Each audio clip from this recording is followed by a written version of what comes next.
नमस्कार दोस्तों, कैसे हैं आप सब। स्वागत है आप सबका आपके अपने चैनल स्पर्श क्लासेस फॉर टेट में। दोस्तों, आज के इस वीडियो में हम बात करने वाले हैं इंग्लिश पेडागोजी की कंप्लीट सीरीज। कंटेंट हमने कल कराया था यहाँ पर, जिसमें कि इंपॉर्टेंट टॉपिक्स को कवर कराया था, और आज हम कुछ इंपॉर्टेंट क्वेश्चन यहाँ पर लेकर आए हैं। और ये इंपॉर्टेंट क्वेश्चन लगभग आपके 150 प्लस क्वेश्चन रहेंगे ये, ठीक है। 150 प्लस आपके क्वेश्चन है, जिसमें कि कुछ प्रीवियस ईयर में पूछे गए क्वेश्चन भी रहेंगे, कुछ प्रैक्टिस क्वेश्चन भी रहेंगे। तो इंग्लिश पेडागोजी की कंप्लीट सीरीज इंपॉर्टेंट क्वेश्चन के 150 प्लस क्वेश्चन यहाँ पर रहेंगे आपके सामने। इस वीडियो को जरूर लास्ट तक देखिएगा, ताकि यहाँ पर से आपका जो है प्रिपरेशन अच्छी हो जाए। आपके यूपी टेट में इनमें से आपको क्वेश्चन जरूर देखने को मिलेंगे, ये पूरे चांस है, ठीक है। तो चलिए ज्यादा समय न लेते हुए शुरू करेंगे आज के इस वीडियो को। पहला क्वेश्चन है आपके सामने, the method of teaching in which teacher tries to establish a link between the foreign language word and objects without the interference of the learner's mother tongue is called bilingual method, grammar translation method, direct method and structural method। इस question में पूछा गया है कि एक teacher है जो कि फॉरेन लैंग्वेज के शब्दों को ऑब्जेक्ट से कनेक्ट करने की कोशिश कर रहे हैं बिना मदर टंग का इस्तेमाल किए।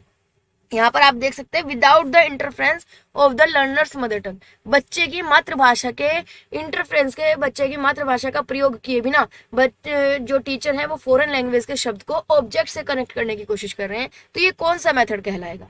तो यहाँ पर इसका राइट ऑप्शन जाएगा C option, the direct method. हमने कल की क्लास में किया था, डायरेक्ट मेथड वो होता है जहां पर मदर टंग का, मातृभाषा का इस्तेमाल किए बिना डायरेक्ट आपको फॉरेन लैंग्वेज सिखाई जाती है। डायरेक्ट आपको, मान लीजिए आपको इंग्लिश सीखनी है तो इंग्लिश टू इंग्लिश आपको सिखाई जाती है। अगर यहाँ पर ये कहते हैं कि with the interference of the learners mother tongue, यानी कि मदर टंग का यूज किया जा रहा है, तो वो आपकी ग्रामर ट्रांसलेशन मेथड हो जाती है, ठीक है। ग्रामर ट्रांसलेशन मेथड में क्या होता है कि आपको दोनों भाषाओं का इस्तेमाल किया जाता है और आपको एक एक शब्द की ट्रांसलेट, एक एक शब्द का मतलब बताकर यहाँ पर बताया जाता है। तो यहाँ पर राइट ऑप्शन जाएगा option number C. Next question पर बढ़ते हैं, क्वेश्चन नंबर सेकंड। यहाँ पर इन क्वेश्चंस को, यहाँ पर मार्किंग को इग्नोर कीजिएगा। नेक्स्ट पर बढ़ते हैं, what is the main purpose of poetry recitation in a language classroom. Poetry recitation यानी कि पोएट्री को जोर जोर से बोलकर पढ़ना। आपने देखा होगा जब छोटे बच्चों को पढ़ाया जाता है प्राइमरी में पोएट्री वगैरह, या सेकेंडरी में भी पढ़ाई जाती है, तो बच्चों को बोलने के लिए दी जाती है कि जोर जोर से बोलकर दिखाओ इसको, ठीक है। तो इसका पर्पस क्या है, उद्देश्य क्या है?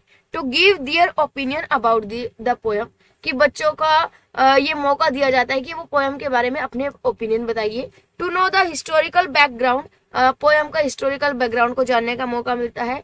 To enjoy and appreciate the poem, poem को एंजॉय और अप्रिशिएट करने के लिए। या to become aware of the poet and his work, या सिर्फ ये जानने के लिए कि भाई पोएट का क्या काम है, पोएट ने क्या किया, इसके बारे में बच्चों को बताने के लिए। तो बताइए क्या पर्पस है मेन? तो इसका राइट ऑप्शन आपका जाएगा to enjoy and appreciate the poem. तो देखिए यहाँ पर हम, यहाँ पर कंफ्यूज मत होइएगा।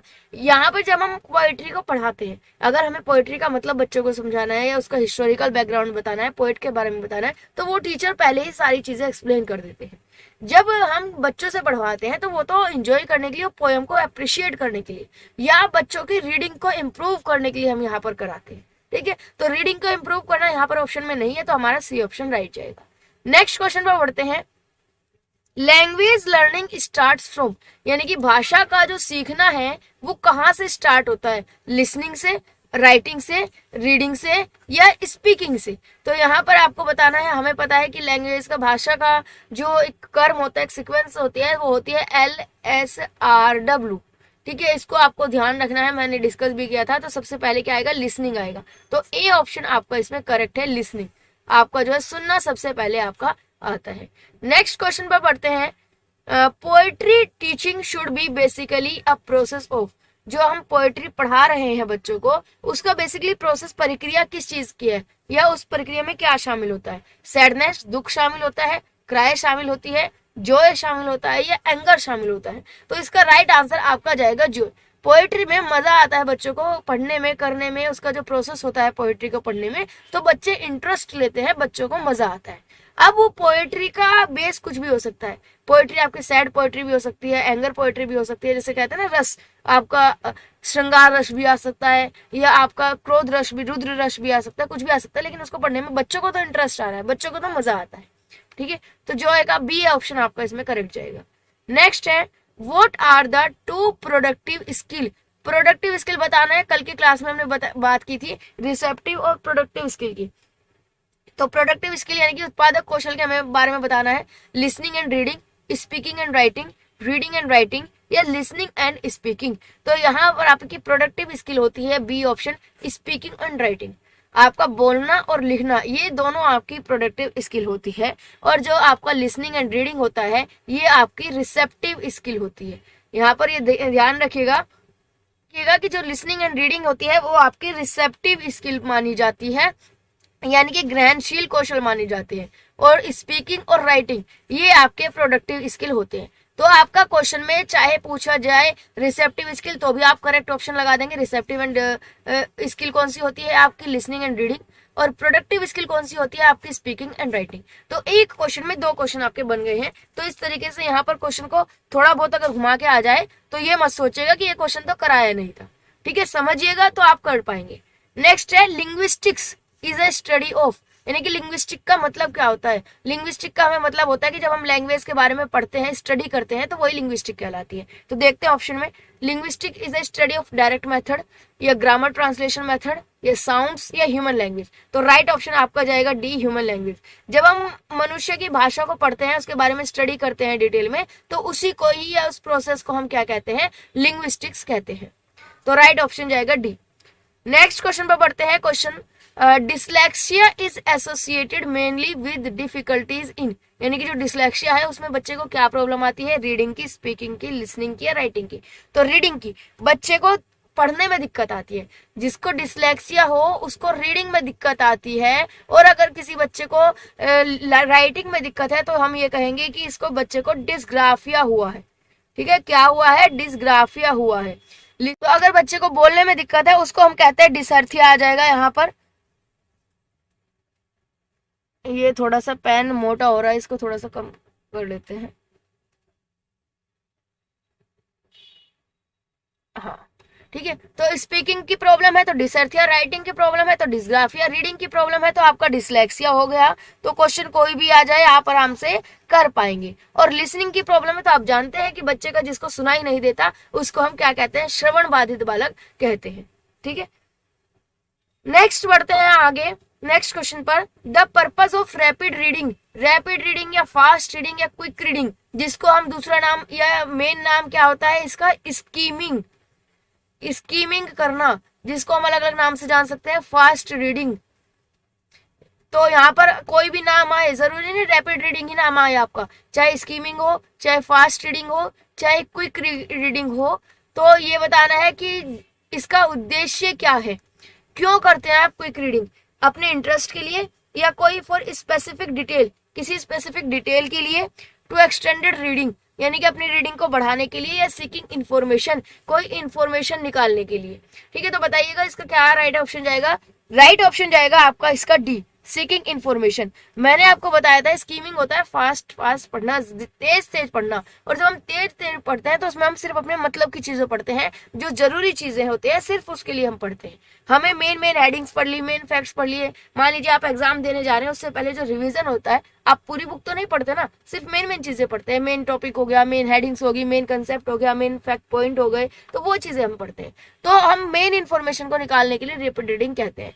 या इसका एक एग्जाम्पल और हो सकता है कि जब आप डिक्शनरी में कोई वर्ड ढूंढते हैं तो डायरेक्ट आप क्या करते हैं, उसी पेज पर पहुंच जाते हैं और उसमें से जल्दी करके अपने वर्ड का मतलब पता लगा लेते हैं। तो कोई इन्फॉर्मेशन निकालनी हो तो वो आपकी रैपिड रीडिंग का पर्पज हो सकता है। तो डी आपका राइट ऑप्शन जाएगा। नेक्स्ट है the substitution table method. Substitution table method किसने दिया था, doctor West, H E. Palmer, professor D J. Dotson या रोबर मैनेजर। तो ये आपका एच.ई. पाल्मर ने जो है सब्स्टिट्यूट टेबल मेथड जो है वो दिया था। डॉक्टर वेस्ट ने जो मेथड दिया था उसको वेस्ट मेथड के नाम से ही जाना जाता है। वेस्ट मेथड आपका इंपॉर्टेंट है, वेस्ट मेथड के नाम से। वेस्ट मेथड अगर कोई पूछे किसने दिया था तो डॉक्टर वेस्ट ने दिया था। इसके अंदर इन्होंने सिर्फ और सिर्फ रीडिंग पर फोकस किया था। कहा था कि सिर्फ ज्यादा से ज्यादा पढ़ो, अपने रीडिंग एबिलिटी को जितना ज्यादा इंक्रीज करोगे, जितना ज्यादा पढ़ोगे, जितना ज्यादा लिटरेचर पढ़ोगे, उतना ज्यादा आप जो है इंग्लिश को सीख जाओगे या किसी भी दूसरी लैंग्वेज को। नेक्स्ट है आगे phonetic aspects. Phonetic aspect of language deals with, यानी कि फोनेटिक का मतलब क्या होता है, लिखने से, राइटिंग, रीडिंग या साउंड, स्पेलिंग एंड प्रोनाउंसिएशन या अंडरस्टैंडिंग। तो इसका राइट ऑप्शन जाएगा आपका सी, फोनेटिक का मतलब होता है स्टडी ऑफ साउंड्स। जब हम साउंड्स के बारे में बात करते हैं, प्रोनाउंसिएशन के बारे में बात करते हैं, तो वही आपका फोनेटिक होता है। नेक्स्ट बढ़ते हैं आगे। Language learning starts from listening, speaking, reading, writing. अभी हमने देखा था वही सेम है। देखिए प्रीवियस ईयर पेपर में भी आए हुए हैं क्वेश्चंस, तो रिपीट हो रहे हैं। तो ये चीज मोस्ट इंपॉर्टेंट है, आप ध्यान रखिएगा। LSRW आपका जो है सीक्वेंस होता है। सबसे पहले आपका लिसनिंग आएगा। अगर यहाँ पर कहते हैं कि एंड्स फ्रॉम, कि कहां पर खत्म होता है, तो राइटिंग पर आपका खत्म हो जाता है। नेक्स्ट है आगे general aim of prose teaching, यानी कि प्रोज जो पढ़ाने का उद्देश्य क्या होता है। प्रोज यानी कि जिसमें आपको साहित्य वगैरह पढ़ाया जाता है, स्टोरीज वगैरह पढ़ाई जाती है, तो उसका पर्पस, मेन पर्पस क्या होता है, हम बच्चों की क्या हेल्प करना चाहते हैं। हम बच्चों का पढ़ने में इंटरेस्ट इन रीडिंग इंक्रीज करना चाहते हैं, क्रिटिकल थिंकिंग या कंप्रेंशन एबिलिटी, या ऑल ऑफ द अबोव। क्या हेल्प करना चाहते हैं हम बच्चों की, तो राइट ऑप्शन जाएगा आपका D, all of the above. Prose teaching से हम बच्चे में रीडिंग के प्रति इंटरेस्ट भी डेवलप करते हैं, क्रिटिकल थिंकिंग भी डेवलप करते हैं, कंप्रेंशन एबिलिटी भी डेवलप करते हैं। तो आपका इसमें इसलिए डी आ जाएगा, all of the above. Next question पर हम यहाँ पर चलते हैं। जिनको अगर ब्लर हो रही हो तो आप जो है अपनी वीडियो क्वालिटी को हाईएस्ट कर लीजिएगा। थोड़ा सा ये ब्लर यहाँ पर है, लेकिन क्लियरली शो हो रहा है, इतना आपको है इतना वीडियो में, लेकिन इतना भी ब्लर नहीं है, आपको क्लियरली एक एक वर्ड शो हो जाएगा। इसके लिए आप बस वीडियो क्वालिटी को हाईएस्ट पर कर लीजिए। नेक्स्ट है पेडागोजिकल नॉलेज इंक्लूड, यानी कि जो आपकी पेडागोजिकल शिक्षण शास्त्र की जो ज्ञान होता है उसमें क्या शामिल होता है। नॉलेज ऑफ कंटेंट, कंटेंट का ज्ञान शामिल होता है। नॉलेज ऑफ मेथड, यानी कि आपको विधियों का, टीचिंग मेथड्स का ज्ञान दिया जाता है, या बोथ ए एंड बी, या नन ऑफ द अबोव। तो यहाँ पर राइट ऑप्शन बताना है पेडागोजिकल नॉलेज में आपका क्या आता है, तो दोनों आएगा।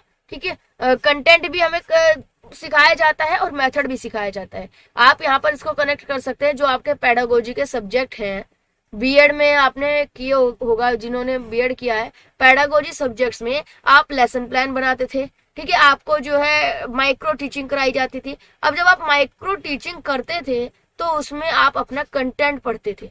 ठीक है, मैथ्स का अगर है तो मैथ्स का जो कंटेंट 6, 7, 8 के लिए, हिंदी, इंग्लिश, तो कंटेंट पढ़ते थे, लेकिन आपको साथ साथ टीचिंग मेथड्स वगैरह भी बताए जाते थे। तो इसीलिए इसमें बहुत ए एंड बी आपका आएगा। नेक्स्ट है आपका question number 20, what is the skill among the ones given below that can not be tested in a formal written examination, यानी कि जो फॉर्मल रिटन एग्जामिनेशन होता है उसमें कौन सी स्किल को हम पता नहीं लगा सकते। Meaning of words and phrase, यानी कि शब्द और जो फ्रेजेस होती है उनका मतलब नहीं पता लग सकता। या एक्सटेंसिव रीडिंग फॉर प्लेजर, यानी कि ज्यादा से ज्यादा पढ़ना, अपनी खुशी के लिए जो ज्यादा से ज्यादा पढ़ा जाता है उसका नहीं पता लगाया जा सकता। एनालाइजिंग टेस्ट, टेस्ट का एनालाइजेशन करना। या रीडिंग फॉर इंफॉर्मेशन, इंफॉर्मेशन के लिए पढ़ना, इस स्किल का पता नहीं लगाया जा सकता। तो रिटन एग्जाम के थ्रू हम कौन सी स्किल का पता नहीं लगा सकते, ये आपको यहाँ पर बताना है। इसके लिए आपको टाइम दिया जा रहा है 1 मिनट का, जरा सोचिए और बताइए जल्दी से कि आप रिटन एग्जामिनेशन के थ्रू किस चीज का बारे में पता नहीं लगा सकते। इसका राइट आंसर जाएगा answer B, extensive reading for pleasure. ठीक है, यानी कि जब हम ज्यादा से ज्यादा अपनी खुशी के लिए कितना ज्यादा पढ़ रहे हैं, इस बात का आप लिखित एग्जाम में पता नहीं लगा सकते। बच्चे के इस क्वेश्चन का नहीं पता लगाया जा सकता। नेक्स्ट है question number, drills are considered important in which methods. Drills का मतलब होता है प्रैक्टिस करना, तो ये आपका पैटर्न प्रैक्टिस में ही आपका कंसिडर किया जाता है।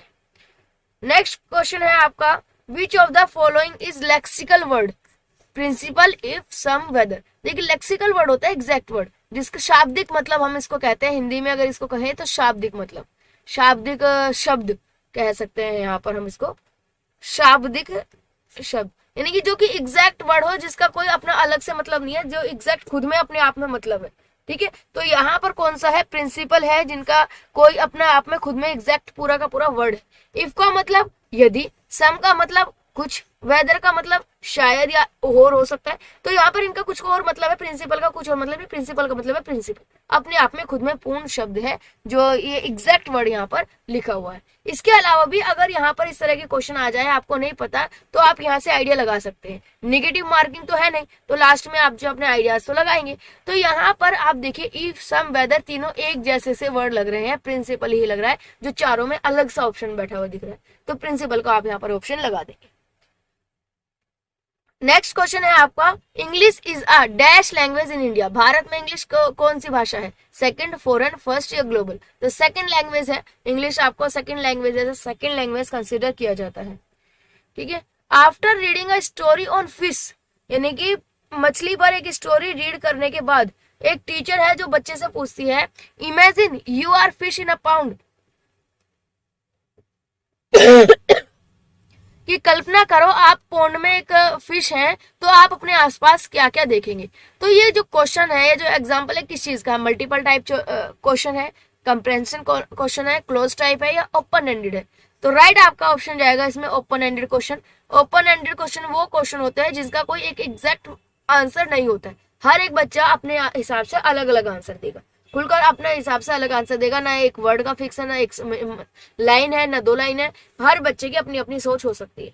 तो आप पूछ रहे हैं कि अगर आप मछली हैं तो आपको अपने आसपास क्या क्या दिखेगा? तो कोई बच्चा कहेगा कि हमें सिर्फ पानी पानी दिखेगा, एक बच्चा उठकर कहेगा हमें आसपास जो है दूसरे समुद्री जीव दिखेंगे। तो हर एक के अपने अपने आंसर्स होंगे। ओपन एंडेड आपका क्वेश्चन होता है।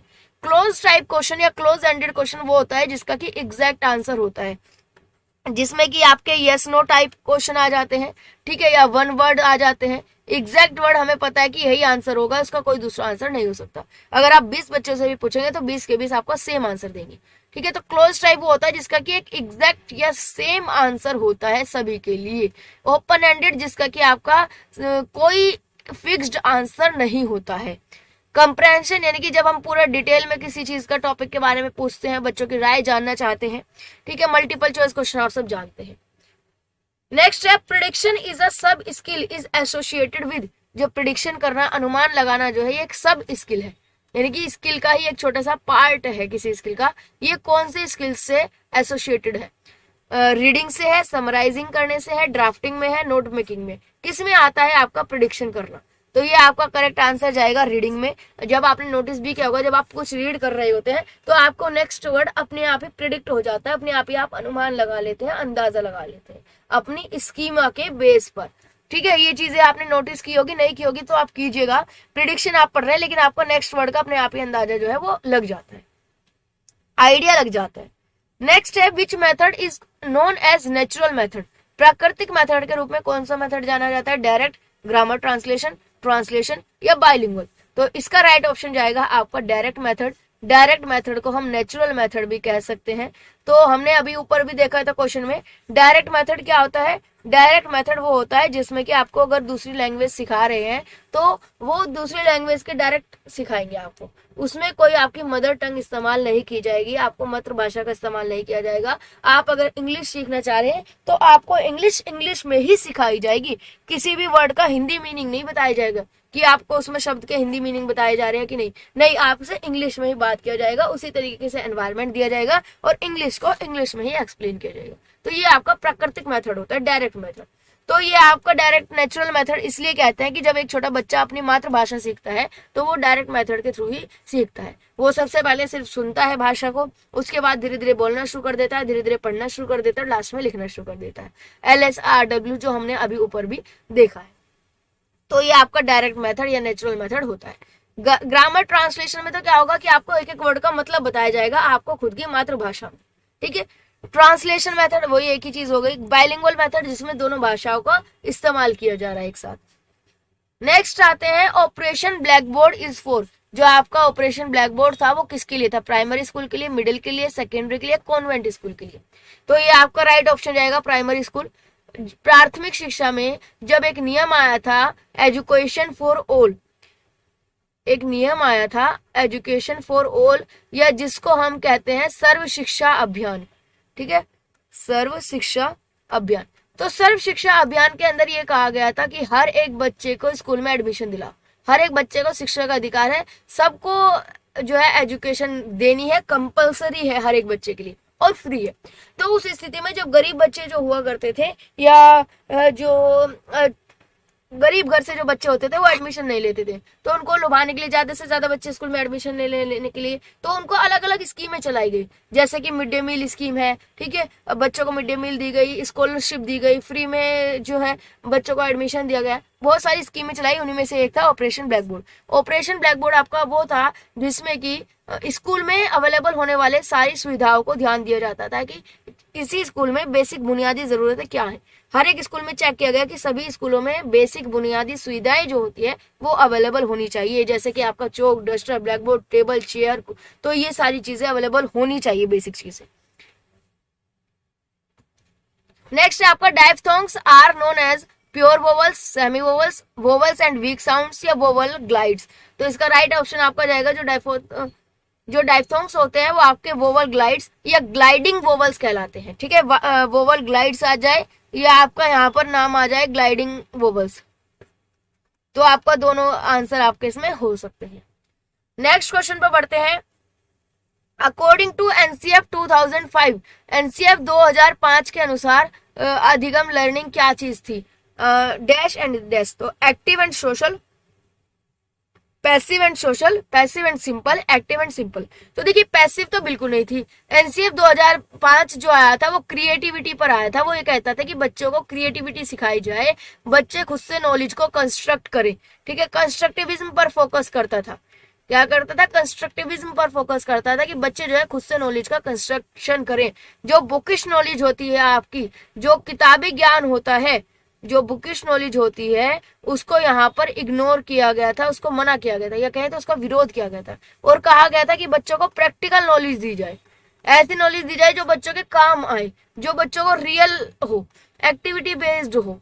तो इस सब से आप समझ सकते हैं कि यहाँ पर बच्चा पैसिव तो बिल्कुल नहीं होगा, एक्टिव होगा। तो पहला तो हमें पता चल गया कि बी और सी तो बिल्कुल नहीं होंगे। इसके बाद सोशल या सिंपल, लर्निंग कभी सिंपल नहीं होती है, इस तरीके का वर्ड यूज नहीं होता। सोशल यानी कि सामाजिक, समाज के अनुसार होना चाहिए। तो यहाँ पर आपका आ जाएगा कि according to NCF 2005 learning is active and social,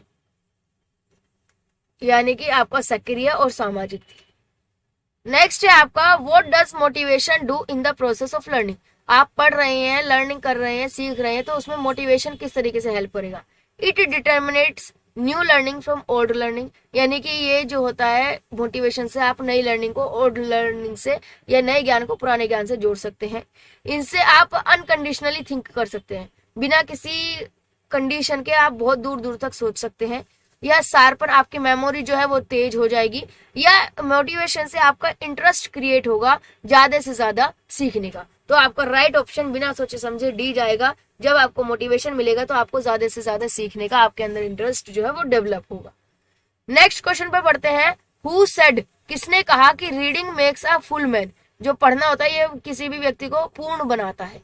writing an exact man, जो लेखन है वो बिल्कुल एग्जैक्ट व्यक्ति बनाता है। And conference a ready man, यानी कि जो कॉन्फ्रेंस होता है वो तैयार व्यक्ति का निर्माण करता है। मतलब अगर व्यक्ति रीडिंग कर रहा है तो आप पूर्ण हो जाते हैं, आप राइटिंग करते हैं तो आप एग्जैक्टली जैसे हैं वैसे आप नजर आते हैं, और कॉन्फ्रेंस में एक तैयार व्यक्ति के रूप में नजर आते हैं। तो ये बात किसने कही थी? सीसी फ्राइज, फ्रांसिस बैकोन, प्रोफेसर जेस्पर्सन या डब्ल्यू.एस. ग्रे। तो बताइए ये जो ऑप्शन है वो किसने कहा था? तो यहाँ पर आपको राइट ऑप्शन बताना है। तो राइट ऑप्शन आपका जाएगा फ्रांसिस बैकोन, ठीक है। जो फ्रांसिस बैकोन थे उन्होंने ही कहा था कि रीडिंग व्यक्ति को पूर्ण बनाती है और राइटिंग व्यक्ति को एग्जैक्ट बनाती है, कॉन्फ्रेंस व्यक्ति को तैयार व्यक्ति यानी कि रेडीमैन बनाती है। नेक्स्ट क्वेश्चन पर बढ़ते हैं। Which one is regarded as the best style of writing, लेखन का सबसे बेस्ट स्टाइल कौन सा है? वर्टिकल, फॉरवर्ड, इरेगुलर या हॉरिजॉन्टल? तो यहाँ पर बेस्ट स्टाइल आपका हॉरिजॉन्टल होगा। किसी एक पर्टिकुलर एस्पेक्ट में तो नहीं पहुंचा जा रहा। अगर जापानीज वगैरह में आता तो जापान वगैरह में वर्टिकल लिखा जाता था, चाइनीज जापान वगैरह में वर्टिकल लिखा जाता था कॉलम में। लेकिन नॉर्मली पूछा गया है कि बेस्ट स्टाइल राइटिंग का कौन सा है, तो हॉरिजॉन्टली होता है। आप लोग भी हॉरिजॉन्टली ही लिखते हैं इसी तरीके से। और अगर डायरेक्शन कहें तो लेफ्ट टू राइट जो है आपका लिखा जाता है L2R हॉरिजॉन्टली। तो आपका डी ऑप्शन इसमें करेक्ट जाएगा। नेक्स्ट क्वेश्चन पर बढ़ते हैं। स्ट्रक्चरल ग्रामर एम्फेसाइजेज, जो आपकी स्ट्रक्चरल ग्रामर होती है वो किस पर जोर देती है? आपके शब्दों पर, फ्रेजेस पर, या स्ट्रक्चर पर, या ऑल ऑफ दिस। तो देखिए वैसे तो आपका आंसर इसमें सी जाना चाहिए, स्ट्रक्चर पर फोकस करती है। स्ट्रक्चर के अंदर वर्ड्स फ्रेज आपके सारे ही आ जाएंगे। स्ट्रक्चर की किस तरीके से आपका सेंटेंस बना है, कौन सा शब्द इस्तेमाल हुआ है, क्या फ्रेज हुआ है, तो ये आपका आएगा। लेकिन क्योंकि ऑल ऑफ दिस दिया है तो ऑल ऑफ दिस भी आप आंसर यहाँ पर लगा सकते हैं। लेकिन अगर ऑल ऑफ दिस नहीं दिया होता है तो बेस्ट आंसर आपका जाता है स्ट्रक्चर ऑफ सेंटेंस, यानी कि स्ट्रक्चरल ग्रामर में आप सेंटेंस के स्ट्रक्चर पर फोकस करते हैं। लेकिन यहाँ पर ऑल ऑफ दिस है तो आप यहाँ पर आंसर लगाएंगे ऑल ऑफ दिस, कि यहाँ पर शब्द पर भी फोकस किया जाता है, फ्रेज पर भी और स्ट्रक्चर पर भी। नेक्स्ट क्वेश्चन पर बढ़ते हैं। Which method is based on the theory from example to generalisation, यानी कि ऐसा कौन सा मेथड है जो कि एग्जाम्पल से शुरू होता है, उदाहरण से शुरू होता है, कल मैंने क्लास में कराया था, और जनरलाइजेशन यानी कि रूल पर जो है जाकर रुकता है। Deductive, inductive, inductive and deductive, यह आपका इंसिडेंटल मेथड। तो एग्जाम्पल टू जनरलाइजेशन कौन फॉलो करता है, निगमनात्मक विधि, आगमन निगमन, या इंसिडेंटल मेथड। तो आपका इसमें करेक्ट आंसर जाएगा आपका इंडक्टिव मेथड। इंडक्टिव मेथड होता है जो आपका पहले बच्चे को एग्जाम्पल बता दो और एग्जाम्पल से जो है आपका जनरलाइजेशन या किसी रूल पर पहुंच गए।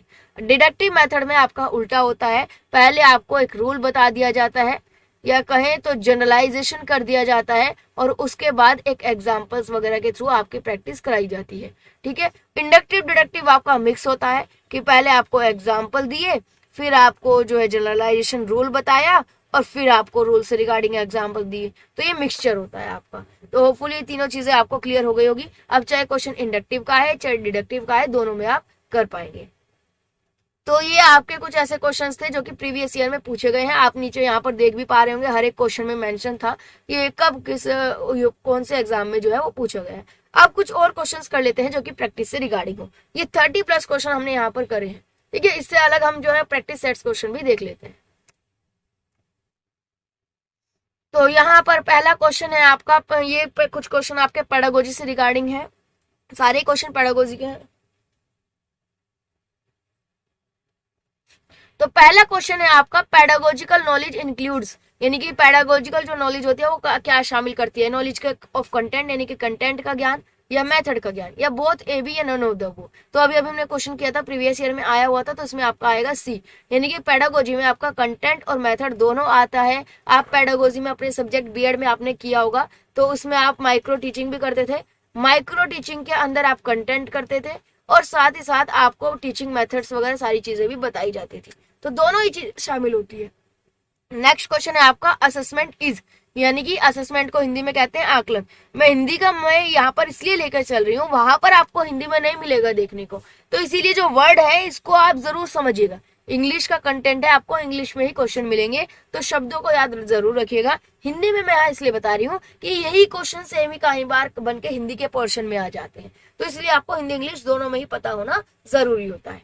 पेडागोजी है आपका CDP, Hindi pedagogy, English pedagogy, maths pedagogy, EVS pedagogy, किसी में भी ये घूम फिर का क्वेश्चन आ सकते हैं। तो ऐसा नहीं है कि सिर्फ इंग्लिश पेडागोजी में ये आपके आएंगे, तो ध्यान रखिएगा इस चीज को। आकलन क्या होता है, जजमेंटल है, यानी कि सिर्फ जज करता है, जजमेंट दिया जाता है, सिर्फ एक निर्णय लिया जाता है, या प्रोडक्ट ओरिएंटेड है, या प्रोसेस ओरिएंटेड है, या both process and product oriented है। तो यहाँ पर मैं असेसमेंट और इवेल्युएशन को थोड़ा सा डिफाइन करना चाहूंगी, थोड़ा सा, ताकि इससे रिगार्डिंग जो क्वेश्चन आ जाए तो वो आपके जो है क्लियर हो जाए और वो आपके ना छूटे। असेसमेंट एंड इवेल्युएशन, तो देखिए इवेल्युएशन क्या करते हैं हम, जब बच्चे का टेस्ट लेते हैं और टेस्ट लेने के बाद उसका कंपेयर करके हम एक कोई निर्णय ले लेते हैं, कोई जजमेंट सुना देते हैं कि आप पास हो या फेल हो।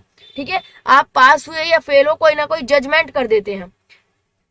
क्या जजमेंट करते हैं कि आप फर्स्ट आए, सेकंड आए, थर्ड आए, आप पास हो या फेल हो, आप अच्छे हो या बुरे हो, आप पढ़ाई में इंटेलिजेंट हो या डल हो। हम एक जजमेंट पास कर रहे हैं अपनी ओर से। बच्चों का हमने टेस्ट लिया, टेस्ट के बाद उनकी मार्किंग दी, मार्किंग के बाद उनका कंपैरिजन करके हम क्या बता देते हैं कि तुम डल हो, तुम इंटेलिजेंट हो, तुम होशियार हो, तुम फर्स्ट आए हो, तुम सेकंड आए हो, तुम थर्ड आए हो, तुमने फर्स्ट डिवीजन प्राप्त किया, तुम टॉप किए हो, या तुम नेक्स्ट क्लास में पास हो रहे हो या फेल हो रहे हो। तो ये सारे जजमेंट बेस्ड हम यहाँ पर निर्णय ले लेते हैं इवेल्युएशन में। असेसमेंट में हम सेम प्रोसेस करते हैं, टेस्ट करते हैं, बच्चों की मार्किंग लेते हैं, लेकिन यहाँ पर पर्पस चेंज हो जाता है। यहाँ पर तो सिर्फ एक निर्णय सुनाना हमारा उद्देश्य होता है, लेकिन यहाँ पर बच्चों की कमियों को जानकर उनको दूर करना हमारा पर्पस होता है। तो यहाँ पर रिमीडियल आपका जो है पर्पस होता है, उद्देश्य, कि बच्चों को कमियों को दूर करना है, डायग्नोज करना है, उनका पता लगाना है, साथ ही साथ उनको क्या करना है, रिमीडियल क्लासेस उनको देनी है ताकि उनकी कमियों को दूर किया जा सके। तो ये जजमेंटल नहीं होता, अगर जजमेंटल है तो वो इवेल्युएशन आएगा। जजमेंट के अंदर आपका इवेल्युएशन आता है जिसको हम हिंदी में कहते हैं मूल्यांकन, ठीक है। और आपका जो आपका असेसमेंट होता है वो प्रोसेस ओरिएंटेड होता है, और असेसमेंट को हिंदी में कहते हैं आकलन, ठीक है, आकलन करना। तो ये आपका असेसमेंट और इवैल्यूएशन है। अगर दोनों में से कोई भी क्वेश्चन आ जाए तो आप इसमें कर सकते हैं। इवैल्यूएशन असेसमेंट को आप समझ गए होंगे। इवैल्यूएशन जब हम कोई निर्णय लेने के लिए बच्चों का टेस्ट लेते हैं और हम उनको बताते हैं कि तुम पास हो या फेल हो, तुम फर्स्ट हो, सेकंड हो, थर्ड हो, तुम्हारे कितने ग्रेड है, तो जब ये इवैल्यूएशन हो जाता है। और असेसमेंट में हम उनकी कमियों का पता लगाते हैं कि बच्चे को क्या प्रॉब्लम है, क्या समस्या है, बच्चा किस लेवल पर है, और उसकी कमियों को दूर करने की कोशिश करते हैं। नेक्स्ट क्वेश्चन पर बढ़ते हैं। विच of the term following is not formative assessment, यानी कि नीचे दिए गए टर्म में से कौन सा फॉर्मेटिव असेसमेंट नहीं है। देखिए, असेसमेंट और इवैल्यूएशन से रिगार्डिंग मैं एक क्लास लाने वाली हूँ सीडीपी के अंदर, ठीक है, वही आपका सारे बाकी के पेडागोजी में क्लियर हो जाएगा, तो सीडीपी के अंदर उस क्लास को जरूर देखिएगा। तो यहाँ पर फॉर्मेटिव असेसमेंट नहीं है इनमें से कौन सा, टर्म एंड, एनेक्डोटल, या आपका पोर्टफोलियो, या ओरल टेस्टिंग। तो यहाँ पर मैं बताना चाहूंगी कि दो तरह के टेस्ट होते हैं, फॉर्मेटिव असेसमेंट और एक होता है आपका समेटिव असेसमेंट। जो कॉन्वेंट स्कूल के स्टूडेंट्स हैं उनको पता होगा कि वो एफए करते फिरते हैं कि हमारे एफए स्टार्ट होने वाले हैं, नेक्स्ट वीक से हमारे एफए स्टार्ट होने वाले हैं, हमारे एसए स्टार्ट होने वाले हैं।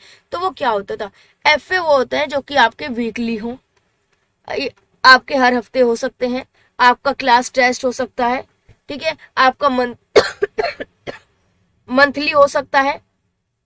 तो ये सब आपके एफए के अंदर आते हैं। और एसए में आपके आते हैं half yearly exam, half yearly exam, या आपके आते हैं लास्ट फाइनल एग्जाम, ठीक है। एफए में आपका बाकी सारे आ जाएंगे, आपका वीकली हुआ, क्लास टेस्ट हुआ, आपका मंथली हुआ, आपका एनेक्डोटल रिकॉर्ड बनाते हैं, पोर्टफोलियो हो गया, ओरल टेस्टिंग हो गया क्लास में, या कोई भी डिबेट चल रही है, वो सब आपका फॉर्मेटिव असेसमेंट के अंदर आता है। मतलब क्या है, फॉर्मेटिव मतलब का असेसमेंट का उद्देश्य ये होता है कि बच्चों की ये पता लगाना कि कितना सीखे कितना नहीं सीखे, ताकि हम अपने टीचिंग मेथड को चेंज कर सके, कुछ इंप्रूवमेंट ला सके, ठीक है। हम तो ये है ना जो सेशन के बीच बीच में आपके होते रहते हैं ताकि हम जान सके कि बच्चा कहाँ है। ऐसे आपके सबसे लास्ट में होते हैं समेटिव, यानी कि बिल्कुल जोड़ के लास्ट में होते हैं फाइनल एग्जाम्स को हम ऐसे या समेटिव असेसमेंट कह देते हैं, या ऐसे को हम इवैल्यूएशन भी काफी हद तक कह सकते हैं। तो यहाँ पर ध्यान रखिएगा, फॉर्मेटिव असेसमेंट कौन सा नहीं है, तो टर्म एंड, यानी कि पूरे टर्म के एंड में जो आपका असेसमेंट होता है कि आपका जो टर्म है वो एंड हो गया, फिनिश हो गया, उसके बाद जो आपका असेसमेंट लिया जाता है वो आपका समेटिव असेसमेंट कहलाता है। तो ये आपका राइट ऑप्शन जाएगा क्योंकि ये फॉर्मेटिव नहीं है, बाकी सभी तीनों फॉर्मेटिव है।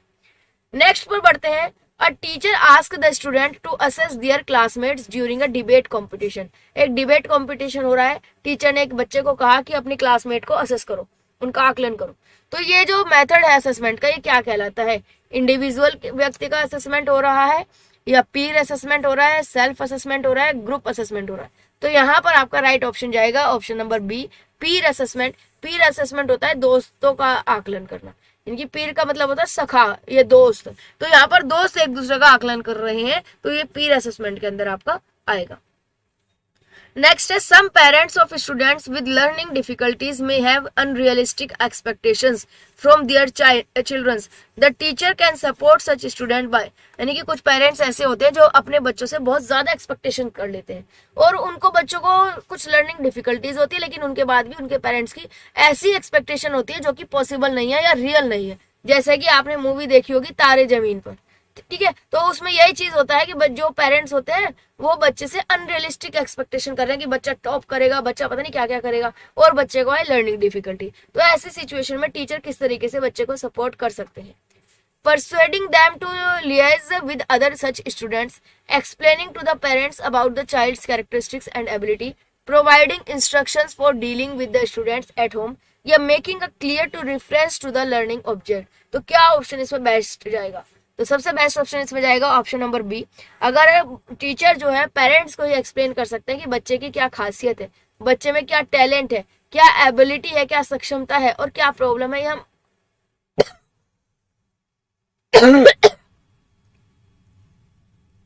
ये एक टीचर अगर पेरेंट्स को एक्सप्लेन करे तो वही सबसे बेस्ट ऑप्शन जाएगा।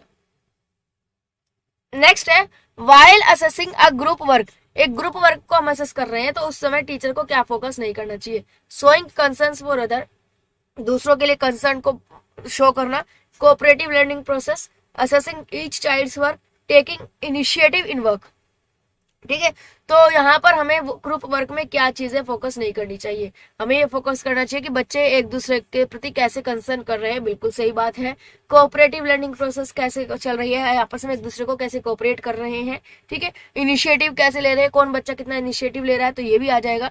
अलग अलग हर एक बच्चे का अलग अलग काम को हम शामिल करें या असेस करें, ये जरूरी नहीं है, इस पर फोकस नहीं करना चाहिए। आपने देखा होगा कि जब ग्रुप वर्क होता है ना, तो वहां पर जो जिम्मेदारी होती है, जो रेस्पॉन्सिबिलिटी होती है, वो पूरे ग्रुप की होती है, किसी एक बच्चे की नहीं होती। चाहे वो ग्रुप अच्छा काम करे चाहे बुरा काम करे, गलत करे सही करे। जैसे टीम, क्रिकेट टीम होती है, मैच हारी या जीती पूरी टीम की रेस्पॉन्सिबिलिटी है, किसी एक बंदे की रेस्पॉन्सिबिलिटी नहीं होती है। नेक्स्ट है question number, a diagnostic test in English will help the language teacher to identify. English के टीचर है, डायग्नोस्टिक टेस्ट ले रहे हैं, तो क्या क्या मदद कर सकता है टीचर को, क्या क्या पता लग सकता है? Intelligent learners in your class, वो अपनी क्लास में सबसे होशियार बच्चों का पता लगा सकती है, स्लो लर्नर का पता लगा सकती है, लर्निंग डिफिकल्टीज का पता लगा सकती है कि बच्चे इंग्लिश में क्या लर्निंग डिफिकल्टीज फेस कर रहे हैं। The topic which the learner has not learn by heart, ये उस टॉपिक का पता लगा सकती है कि जो बच्चे जो है दिल से पढ़ नहीं रहे हैं। तो यहाँ पर आ तो सब सकते हैं, लेकिन हमें इंग्लिश की बात कर रहे हैं, क्वेश्चन में पूछ लिया गया है कि इंग्लिश में हमें देखना है, तो इंग्लिश के लिए सबसे बेस्ट ऑप्शन जाएगा ऑप्शन नंबर सी, कि ये पता लगेगा कि इंग्लिश में बच्चों को क्या क्या डिफिकल्टी आ रही है, बच्चे क्या क्या डिफिकल्टी फेस कर रहे हैं, क्योंकि इंग्लिश टीचर की जिम्मेदारी सिर्फ इंग्लिश की है। While reading a learners need to, मतलब जब आप पढ़ रहे हो तो एक लर्नर को क्या क्या करना चाहिए? Guess the contextual meaning of a new word to understand the test, यानी कि कोई भी नया शब्द आए तो उसका बिल्कुल कंटेक्चुअल मीनिंग का अंदाजा लगाए ताकि वो उस टेक्स्ट को समझ सके। या translate the written symbol into corresponding sounds to grasp their meaning, यानी कि जो सिंबल्स लिखे हुए हैं उनको उनके साउंड में ट्रांसलेट करना है ताकि उनका मतलब पता चल सके। या perceive and decoding letters in order to read words, यानी कि जो लेटर्स लिखे हुए हैं उनको ग्रहण करे, परसीव करे, उनको डिकोड करे अपनी लैंग्वेज में ताकि वो कुछ पढ़ सके। ठीक है, understanding every words to grasp the meaning of the text, हर एक शब्द को समझो ताकि वो टेक्स्ट का मीनिंग पता लगा सके। सारे सही है, लेकिन सबसे बेस्ट या सबसे पहला काम जो होता है वो होता है परसीव एंड डिकोड। सबसे पहला काम रीडिंग में ये होता है कि आप लिखे हुए लेटर्स को पहचानो, आइडेंटिफाई करो और उनको अपनी भाषा में डिकोड करो ताकि एटलीस्ट आप रीड कर सको। रीड करोगे उसके बाद ही बाकी के ऑप्शन जो है वो आपके आएंगे। नेक्स्ट है, विच of the following is the highest level of cognitive ability. Cognitive ability यानी कि मेंटल एबिलिटी, मानसिक क्षमता। तो मानसिक क्षमता का हाईएस्ट लेवल आपका क्या है? Mental ability. नोइंग जानना, अंडरस्टैंडिंग यानी कि समझना, इवेल्युएशन यानी कि मूल्यांकन करना, एनालाइजिंग यानी कि विश्लेषण करना। तो यहाँ पर कॉग्निटिव डेवलपमेंट में सबसे पहले या सबसे लो लेवल होता है नॉलेज का, कि बच्चों को डायरेक्ट नॉलेज दे दो, इंफॉर्मेशन दे दो, बच्चा जानकारी दे दो। उसके बाद बच्चा अगर उसको समझ रहा है कि ये नॉलेज क्या है, कैसे है, क्यों है, अंडरस्टैंड कर रहा है, तो ये उसका सेकंड लेवल आ जाता है। ठीक है, सेकंड लेवल आ जाता है। इसके बाद नेक्स्ट आ जाता है अप्लाई करना, कि वो उस इंफॉर्मेशन को अगर अप्लाई भी कर पा रहा है क्या, रियल लाइफ में, रियल सिचुएशन में उसको शामिल कर पा रहा है क्या, अप्लाई कर पा रहा है क्या। ठीक है, नेक्स्ट आ जाता है आपका एनालाइज, कि वो अपनी जो नॉलेज है उसको एनालाइज कर पा रहा है क्या। ठीक है, उसको डिटेल में जान पा रहा है क्या। और लास्ट में आपका आता है इवेल्युएशन, यानी कि वो ये इवेल्युएट कर पा रहा है कि उसने क्या सीखा, कितना नहीं सीखा, क्या गलत करा क्या नहीं। अगर बच्चा ये जान पाए ना खुद के बारे में, तो वो उसकी सबसे हाईएस्ट लेवल होता है। तो यहाँ पर आपका इवेल्युएटिंग का आंसर जो है सबसे बेस्ट जाएगा। सबसे पहला या सबसे वीक लेवल जो होता है वो नॉलेज होता है और सबसे हाईएस्ट होता है इवेल्युएटिंग। नेक्स्ट है the assessment of students writing should most importantly focus on, यानी कि बच्चे की राइटिंग को जब आप असेसमेंट करें तो उसमें सबसे ज्यादा किस पर फोकस होना चाहिए? Keeping to the word limit, यानी कि शब्दों की लिमिट पर ध्यान रखो कि अगर हमने 150 शब्द में लिखने को कहा कि बच्चे ने 150 में लिखा कि नहीं लिखा। यूजिंग इडियम्स फ्रेजेस, कि बच्चे ने इडियम्स वगैरह यूज किए कि नहीं किए। स्पेलिंग ग्रामर सही है कि नहीं है, एक्सप्रेशन आइडियाज बच्चे का क्या है, बच्चे के विचार क्या है, बच्चा किस तरीके से एक्सप्रेस कर रहा है अपनी बातों को। तो सबसे ज्यादा इंपॉर्टेंट क्या है, फोकस तो सब पर किया जाता है, लेकिन सबसे ज्यादा इंपॉर्टेंट क्या है, सबसे ज्यादा इंपॉर्टेंट है ऑप्शन नंबर डी। यानी कि हम सबसे पहले ये देखेंगे कि बच्चा अपनी बात को किस तरीके से एक्सप्रेस कर रहा है, उसके थॉट्स क्या है, उसके विचार क्या है, उसके आइडियाज क्या है। नेक्स्ट है question number, a primary teacher should introduce reading through. एक प्राइमरी टीचिंग है, प्राथमिक शिक्षा है, उनको रीडिंग कैसे इंट्रोड्यूस करनी चाहिए। बच्चे को, छोटा बच्चा है बिल्कुल, और उसको पढ़ाना है, तो सबसे पहले कैसे बताएं कि किस तरीके से पढ़ना चाहिए, स्टोरी बुक्स से, पिक्चर बुक्स से, अल्फाबेट बुक से, या फोनिक टीचिंग से। तो इसमें सबसे बेस्ट जाएगा पिक्चर बुक से। शुरू में आपने देखा भी होगा, छोटे बच्चों के लिए पिक्चर बुक होती है, उसमें एक एक दो दो शब्द लिखे हुए होते हैं, उसके थ्रू बच्चे जो है पढ़ते रहते हैं। जैसे कि आपका कैट होता है, तो कैट के साथ साथ पूरी इमेज बनी हुई होती है, रेड लिखा, रेड के साथ इमेज बनी हुई है, या उससे पहले ए होता है तो ए के साथ उसका वर्ड लिखा हुआ होता है और उसका जो है इमेज बनी हुई होती है। तो जो पिक्चर बुक होती है वो सबसे बेस्ट होती है। अ गुड लिसनर कैन, जो एक अच्छा श्रोता होता है, गुड लिसनर मतलब अच्छा श्रोता, जो अच्छे तरीके से बातों को सुन पा रहा हो, सुनता हो अच्छी तरीके से, वो क्या करता है। देखिए, लिसनर का मतलब वो होता है, एक अच्छा लिसनर वो व्यक्ति होता है जो पहले सामने वाले व्यक्ति की पूरी बात को केयरफुली सुने, बीच बीच में उसको टोके ना, बीच बीच में उसको डिस्टर्ब ना करे, बल्कि पहले सामने वाले की बात को पूरा ध्यान से सुने, एक एक बात को, और जब उसकी बात पूरी हो जाए तब उस पर एक अच्छी तरीके से रिएक्ट करे, रेस्पॉन्ड करे। ठीक है, तो देखते हैं कौन सा आंसर है। तो पहला है कि good listener can correctly respond to every question asked, कि उससे जो भी क्वेश्चन पूछा जाए वो उसका करेक्टली रेस्पॉन्ड करेगा, सही तरीके से रेस्पॉन्स करेगा। आंसर सही देगा नहीं देगा ये बात नहीं है, सही तरीके से रेस्पॉन्स देगा। प्रीकॉग्नाइज हाउ इंटोनेशन इज यूज्ड, वो ये पहचान पाएगा कि इंटोनेशन किस तरीके से यूज हो रहा है। इंटोनेशन यानी कि उतार चढ़ाव। Pronounce each and every word correctly, यानी कि अगर एक अच्छा श्रोता है वो हर एक वर्ड को करेक्टली प्रोनाउंस कर सकता है। प्रोनाउंस तो स्पीकिंग एबिलिटी हो गई, यहाँ तो लिसनर की बात हो रही है, तो ये तो ऑप्शन बिल्कुल भी नहीं आएगा। Understanding how to spell a word, समझता है कि वर्ड को कैसे स्पेल करना है, कैसे स्पेलिंग को मतलब प्रोनाउंस करना है, कैसे बोलना है, इसकी स्पेलिंग क्या होगी, तो ये भी आपका नहीं आएगा, ये भी स्पीकिंग से रिगार्डिंग हो गया। ठीक है, तो आपका सबसे पहला फर्स्ट बिल्कुल सही जाएगा कि जो अच्छे से सुनता है चीजों को, वो हर एक क्वेश्चन का सही तरीके से रिस्पॉन्ड करेगा। जो सुनता ही नहीं है, पूरी बात को बीच में क्वेश्चन में टोक दे या कुछ अपना आंसर देना करना शुरू कर दे, तो वो सही आंसर नहीं दे पाता। नेक्स्ट है the process of second language acquisition is influenced by languages that the learner already knows. The influence is inter language, systematic errors, language transfer या फोनोलॉजी। देखिए, एक प्रक्रिया है सेकंड लैंग्वेज को एक्वायर करने की। आप अगर सेकंड लैंग्वेज ग्रहण करना चाह रहे हैं, एक्वायर करना चाह रहे हैं, तो ये किससे प्रभावित होगी। ठीक है, जो बच्चे ऑलरेडी जानते हैं, तो यहाँ पर राइट ऑप्शन बताना है inter language, systematic errors, language transfer, ये आपका फोनोलॉजी। ये आपका जाएगा लैंग्वेज ट्रांसफर, यानी कि ऑप्शन नंबर सी। देखिए, जब आप सेकंड लैंग्वेज को एक्वायर करते हैं तो उसमें बीच बीच में आपकी जो खुद ऑलरेडी जानते हैं वो इन्फ्लुएंस्ड हो रहा है, प्रभावित कर रहा है, तो इसका जो कारण है वो है लैंग्वेज ट्रांसफर। आप तुरंत एक लैंग्वेज से दूसरी लैंग्वेज पर ट्रांसफर हो रहे हैं। एक्विजिशन का मतलब है कि वही भाषा सुननी, वही भाषा बोलनी, वही भाषा लिखनी, वही भाषा देखनी। ठीक है, नेचुरल मेथड से या डायरेक्ट मेथड से। तो आप लैंग्वेज को ट्रांसफर कर रहे हो तो उससे कुछ ना कुछ इन्फ्लुएंस या प्रभाव जो है आप पर पड़ेगा। नेक्स्ट क्वेश्चन है, student generated corrections are important in language learning because. जो बच्चे के द्वारा करेक्शन जनरेट की गई है वो लैंग्वेज लर्निंग में बहुत ज्यादा इंपॉर्टेंट है, क्योंकि student revise and edit the errors in their own writing और स्पीच। यानी कि बच्चा जो है रिवाइज करता है और अपनी एरर्स को सही करता है अपनी खुद की बोलने में या लिखने में। दे इंडिकेट एक्टिव एंगेजमेंट, यानी कि इससे ये पता चलता है कि बच्चा जो है बिल्कुल एक्टिवली पार्टिसिपेट कर रहा है लर्निंग प्रोसेस में। या more time can be given to grammar drill before production, यानी कि प्रोडक्शन से पहले ग्रामर की ज्यादा से ज्यादा प्रैक्टिस के लिए ज्यादा से ज्यादा टाइम मिल रहा है। Teacher can conduct more remedial classes, यानी कि जो शिक्षक है वो ज्यादा से ज्यादा रिमीडियल क्लासेस को कंडक्ट करा सकता है। तो बताइए 14 का आपका राइट आंसर क्या जाएगा।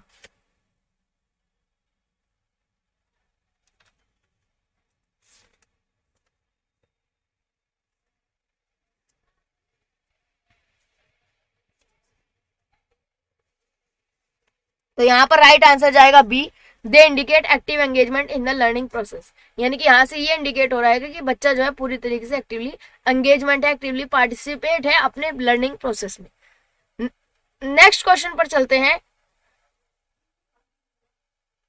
यहाँ पे आपका नेक्स्ट क्वेश्चन आता है, student generated corrections are important in language learning because, यानी कि जो स्टूडेंट के द्वारा करेक्शन की जाती है वो लैंग्वेज लर्निंग में बहुत ज़्यादा ज़रूरी है। क्यों? क्योंकि पहला है आपका option, student revise and edit the errors in their own writing और स्पीच। स्टूडेंट जो है रिवाइज करते हैं और अपनी ही गलतियों में, अपनी ही राइटिंग में और स्पीच में जो है एरर्स ढूंढते हैं। Next, they indicate active engagement in the learning process, यानी कि वो ये दर्शाते हैं कि वो लर्निंग प्रोसेस के अंदर पूरी की तरह से एक्टिव है। Next, more time can be given to grammar drills before production, यानी कि प्रोडक्शन से पहले ग्रामर की प्रैक्टिस के लिए ज्यादा टाइम मिल जाता है। Teacher can conduct more remedial, यहाँ पर आ जाएगा teacher can conduct more remedial classes, teacher जो है ज्यादा से ज्यादा रिमीडियल क्लासेस को कंडक्ट करा सकती है। तो यहाँ पर राइट ऑप्शन हमें बताना है, राइट ऑप्शन आपका जाएगा option number B, they indicate active engagement, यानी कि जब स्टूडेंट्स अपनी लैंग्वेज लर्निंग में बीच बीच में करेक्शन कर रहे हैं, इससे हमें ये पता चलता है कि बच्चे जो है पूरी तरीके से एक्टिवली एंगेजमेंट है, एक्टिवली पार्टिसिपेट कर रहे हैं। बाकी ऑप्शन भी आप में इसमें आ सकते हैं, लेकिन जब इस तरीके का क्वेश्चन हो तो हमें बेस्ट ऑप्शन सिलेक्ट करना होता है। और एक्टिवली एंगेजमेंट एक ऐसा वर्ड है जो कि बहुत ही अच्छा और बहुत ही पॉजिटिव वर्ड माना जाता है। तो अगर ये किसी ऑप्शन में है तो ज्यादातर आपका आंसर होने के चांसेस वही है, ठीक है, तो ये जरूर ध्यान रखिएगा आप। नेक्स्ट, तो यहाँ पर आपका नेक्स्ट क्वेश्चन है, two competency areas which give a language learner in progress the ability to communicate competently are, यानी कि दो ऐसे कॉम्पिटेंसी एरिया के बारे में हमें बताना है जो किसी भी जो लैंग्वेज लर्नर है, जो बच्चा है, उसको ज्यादा से ज्यादा अच्छी तरीके से कम्युनिकेट करने की और प्रोग्रेस कर सके। पहला है audio and expressive, grammar and phonetic, linguistic and socio cultural, discourse and एस्केन। तो इसमें आपको राइट ऑप्शन बताना है, राइट ऑप्शन आपका जाएगा सी, यानी कि लिंग्विस्टिक एंड सोशियो कल्चरल। आपका भाषा का जितना अच्छा ज्ञान होगा और सोशियो कल्चर, सामाजिक अंतःकरण जितना ज्यादा होगा, आपको समाज के बारे में, कल्चर के बारे में जितना ज्यादा पता होगा, आप जितना ज्यादा घुलेंगे मिलेंगे, उतना ही ज्यादा बेटर आपका कम्युनिकेशन जो है ज्यादा हो जाएगा। देखिए कम्युनिकेशन वर्ड यहाँ पर आ गया है, कम्युनिकेशन यानी कि बातचीत, और बातचीत के लिए सबसे ज्यादा इंपॉर्टेंट होता है social development, socio cultural development आपका, ठीक है, तो इससे यहाँ पर कनेक्ट आप कर सकते हैं। नेक्स्ट क्वेश्चन पर बढ़ते हैं, क्वेश्चन नंबर नेक्स्ट क्वेश्चन है आपका, learners who develop an increased awareness of their own style of learning and teachers awareness of student individual style enhance the learning, कौन सी लर्निंग को इनहेंस करेंगे, यानी कि बच्चा जो है वो अपने लर्निंग स्टाइल के प्रति अवेयरनेस है, टीचर जो है उसकी इंडिविजुअल स्टाइल के प्रति अवेयरनेस है, तो ये दोनों मिलकर कुछ सीख रहे हैं, टीचर लर्नर दोनों मिलकर कुछ सीख रहे हैं, तो ये किस चीज को इंडिकेट करेगा, cooperative learning, group learning, individualistic learning या ब्लेस्ड लर्निंग। तो इसका राइट ऑप्शन आपका जाएगा कोऑपरेटिव लर्निंग, क्योंकि यहाँ पर टीचर और स्टूडेंट जो है आपस में कोऑपरेट करके कुछ सीख रहे हैं। तो होपफुली यहाँ तक आपको क्लियर हो गया होगा। नेक्स्ट आगे चलते हैं।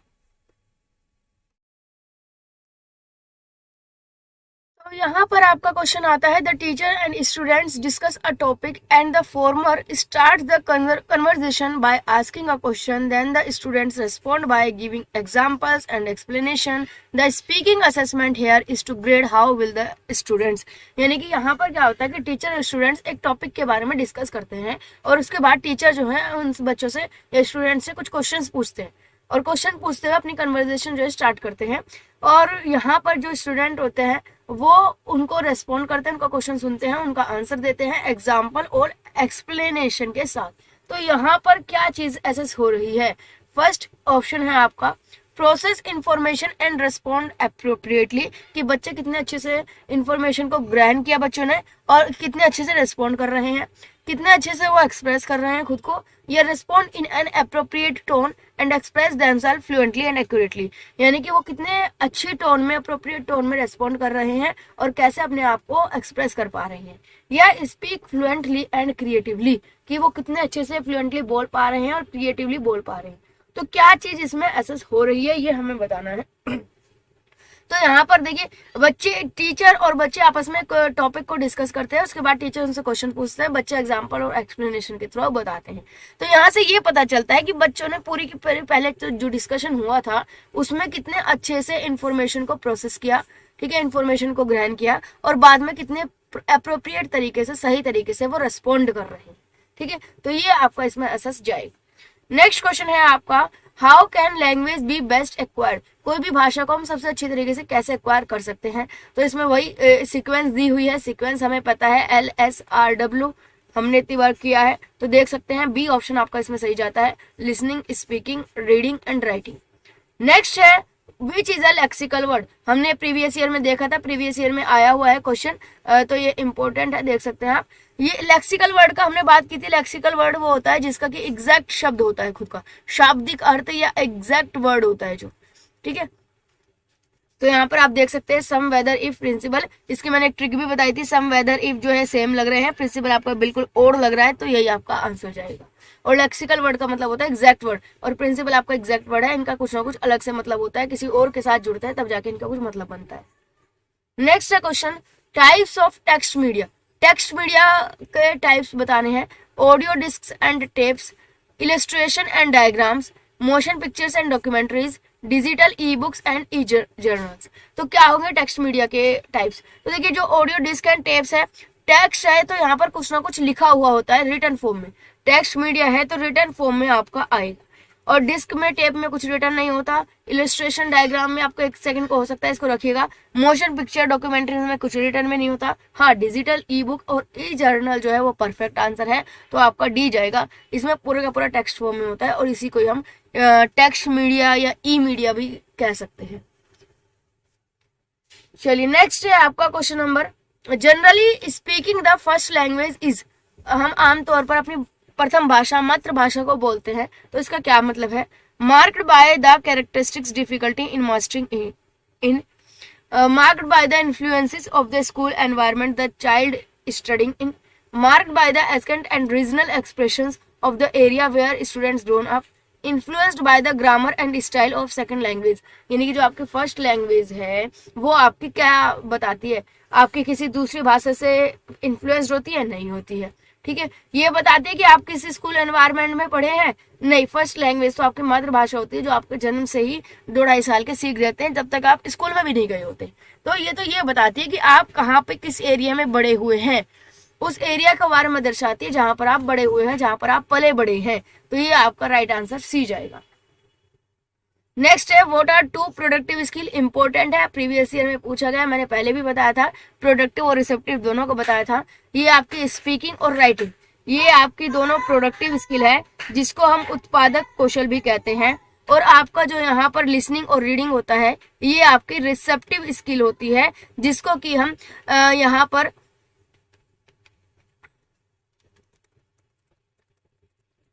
जो आपका लिसनिंग एंड रीडिंग है, ये आपकी रिसेप्टिव स्किल होती है, जिसको हम कहते हैं ग्रहणशील कौशल, ठीक है। स्पीकिंग, राइटिंग आपकी प्रोडक्टिव स्किल है।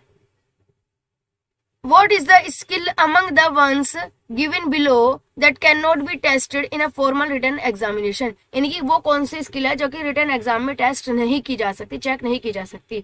Meaning of words and phrase, कि शब्द और अर्थ का, या जो भी शब्द लिखे हुए हैं और जो फ्रेजेस लिखी हुई है उनका क्या मतलब है। एक्सटेंसिव रीडिंग फॉर प्लेजर, कि आपने अपनी खुशी से कितना ज्यादा पढ़ा है। एनालाइजिंग टेक्स्ट या रीडिंग फॉर इंफॉर्मेशन, ठीक है। तो किस चीज का हम रिटन एग्जामिनेशन के थ्रू पता नहीं लगा सकते, तो पहले भी हमने ये क्वेश्चन किया है प्रीवियस ईयर में, तो इसका राइट ऑप्शन जाएगा B, extensive reading for pleasure. यानी कि बच्चे का रिटन एग्जामिनेशन टेस्ट देखकर आप ये नहीं पता लगा सकते कि बच्चे ने खुद कितनी खुशी से कितना पढ़ा है, कितना ज्यादा एक्स्ट्रा पढ़ा है, ये आप पता नहीं लगा सकते। नेक्स्ट है global listening is not listening. Global listening यानी कि जो नॉर्मली आप ग्लोबली सुनते हैं, ये नहीं है। नोट बताना है यहाँ पर कि कौन सा ऑप्शन नहीं आना है। Without being constrained by present questions or task for specific information at different levels of comprehension for improving recognition of spoken test। तो ग्लोबल लिसनिंग किसके लिए नहीं होती है? तो देखिए यहाँ पर डिफरेंट लेवल पर कंप्रहेंशन कर सकते हैं, ये तो बात सही है। ग्लोबल लिसनिंग अगर हम कर रहे हैं तो अलग अलग लेवल पर हम कंप्रहेंशन कर सकते हैं, समझ सकते हैं बातों को, ठीक है। हम अपने स्पोकन टेक्स्ट को समझने की स्किल जो है उसको इम्प्रूव कर सकते हैं, ठीक है। फर्स्ट ऑप्शन भी सही है आपका। सेकंड ऑप्शन है जो कि आपका गलत है, फॉर स्पेसिफिक इंफॉर्मेशन। हम ग्लोबल लिसनिंग कुछ स्पेसिफिक इंफॉर्मेशन के लिए नहीं करते हैं। नेक्स्ट है आपका Sushila discussed a short story. Sushila ने एक शॉर्ट स्टोरी बताई अपने क्लासरूम में, और स्टूडेंट्स से पूछा कि to write an article for a newspaper on the theme of that story. एक स्टोरी बताई और कहा कि न्यूज़पेपर के ऊपर इस स्टोरी की थीम पर एक आर्टिकल लिखो। तो ये जो राइटिंग बच्चे लिखेंगे, ये किस तरीके की राइटिंग मानी जाएगी? Long answer, short essay, writing for a newspaper या एक्स्ट्रापोलेटिव राइटिंग। तो यहाँ पर राइट ऑप्शन या परफेक्ट ऑप्शन जाएगा आपका ऑप्शन नंबर डी, एक्स्ट्रापोलेटिव। एक्स्ट्रापोलेटिव यानी कि अतिरिक्त लिखना, एक्स्ट्रा लिखना, ठीक है, बहुत ज्यादा अतिरिक्त लिखना। तो यहाँ पर सिर्फ उन्होंने एक स्टोरी बताई और कहा कि स्टोरी के थीम पर न्यूज़पेपर पर ऐसे लिखो। तो बच्चों की सोच जो है बिल्कुल आगे नेक्स्ट लेवल पर जाएगी, एक्स्ट्रा थिंक होगी और एक्स्ट्रा चीजें लिखी जाएंगी। नेक्स्ट है आपका इंटरेक्टिव लिसनिंग। इंटरेक्टिव यानी जब आप एक दूसरे से बातचीत करते हैं उस टाइम पर जो भी सुनते हैं, उस लिसनिंग का क्या मतलब है। उस लिसनिंग में आप हर एक वर्ड पर पूरा केयरफुली से देखते हैं कि किस वर्ड पर ज्यादा जोर दिया हुआ है, क्या इंटोनेशन है, क्या है, एटसेट्रा। आप बोलने वाले के मूड और टोन को जज करते हैं। Carefully to what is said and responding, आप ध्यान से सुनते हैं कि क्या कहा गया और रिस्पॉन्ड करते हैं। Curiously is to what is said, यानी कि बिल्कुल क्यूरियस रहता है कि क्या कहा गया है। तो यहाँ पर मेरे अकॉर्डिंग देखिए इस क्वेश्चन में राइट आंसर जाएगा ऑप्शन नंबर बी, कि हम यहाँ पर जो स्पीकर होता है, जो बोलने वाला होता है, उसके मूड और टोन को जज करते हैं। लेकिन मेरे अकॉर्डिंग यहाँ पर सी ऑप्शन भी राइट जा सकता है, क्योंकि ये भी आपका करेक्ट जाएगा। इंटरेक्टिव लिसनिंग में हम ध्यान से सुनते हैं कि क्या बोल रहा है सामने वाला और तुरंत की तुरंत हम अच्छी तरीके से रेस्पॉन्ड करते हैं। तो आपको मेरे हिसाब से तो दोनों ऑप्शन सही है, लेकिन बुक्स वगैरह में या मैंने एक दो जगह और देखा है तो उसमें भी ऑप्शन दिया हुआ है। तो इस क्वेश्चन को थोड़ा सा केयरफुली से आप एक जगह रीचेक जरूर कीजिएगा। नेक्स्ट है आपका a person who is fluent speaker. एक व्यक्ति है जो बहुत ही अच्छे से बोलता है, फ्लुएंटली स्पीक करता है। इज लाइकली टू प्रोसेस, यानी कि क्या माना जाता है, लॉजिको मेथड मैथमेटिकल एबिलिटी, यानी कि उस व्यक्ति में जो बहुत अच्छा स्पीकर है उसमें लॉजिको और मैथमेटिकल एबिलिटी है, या बॉडीली काइनेस्थेटिक एबिलिटी है, या म्यूजिकल एबिलिटी है, या वर्बल लिंग्विस्टिक एबिलिटी है। तो आपका डी ऑप्शन राइट जाएगा। बच्चा बोलने में बहुत अच्छा है, वर्बली वो बच्चा बहुत ज्यादा इंटेलिजेंट है। नेक्स्ट है under which activity do recognising sounds and deducing meaning from them come, यानी कि कौन सी एक्टिविटी है जिससे कि हम साउंड्स को पहचानते हैं और अपना जो मतलब होता है उसको पहचानते हैं, डिड्यूस करते हैं। ठीक है, तो स्पीकिंग में, लिसनिंग में, रीडिंग में, राइटिंग में। तो यहाँ पर सिंपल सी बात है, साउंड्स की बात हो रही है कि साउंड से मतलब को पहचानते हैं। तो यहाँ पर साउंड में स्पीकिंग या लिसनिंग ही आती है, दोनों ही आती है साउंड से रिगार्डिंग। लेकिन यहाँ पर बात आ रही है कि किस एक्टिविटी के थ्रू हम चीजों को सुनकर, साउंड को सुनकर उसका मतलब निकालते हैं। तो ये हम लिसनिंग में ही हम मतलब को निकालते हैं। स्पीकिंग में तो हमें ऑलरेडी पता होता है कि हम क्या बोल रहे हैं, इसमें हम मतलब नहीं निकालते, सामने वाला सुनने वाला निकालता है। तो राइट ऑप्शन आपका इसमें जाएगा option number B, listening skill, सुनने का कौशल। इसी में ही हम क्या करते हैं, हम सामने वाले के साउंड्स को सुनते हैं, समझते हैं और उससे अपना मतलब डिकोड करते हैं। नेक्स्ट है skilled reading is. Skilled reading क्या होता है, प्रोग्रेसिव, डेलिब्रेट, कंस्ट्रक्टिव या इमेजिनेटिव। तो आपका एक कंस्ट्रक्टिव होता है, स्किल्ड रीडिंग में आप कुछ ना कुछ कंस्ट्रक्ट करते रहते हैं, निर्माण करते रहते हैं। नेक्स्ट है टू असेस लिसनिंग स्किल। बच्चे की लिसनिंग स्किल कितनी है, सुनने की क्षमता कितनी है, इस चीज को असेस करने के लिए टीचर ने एक एक्टिविटी करी।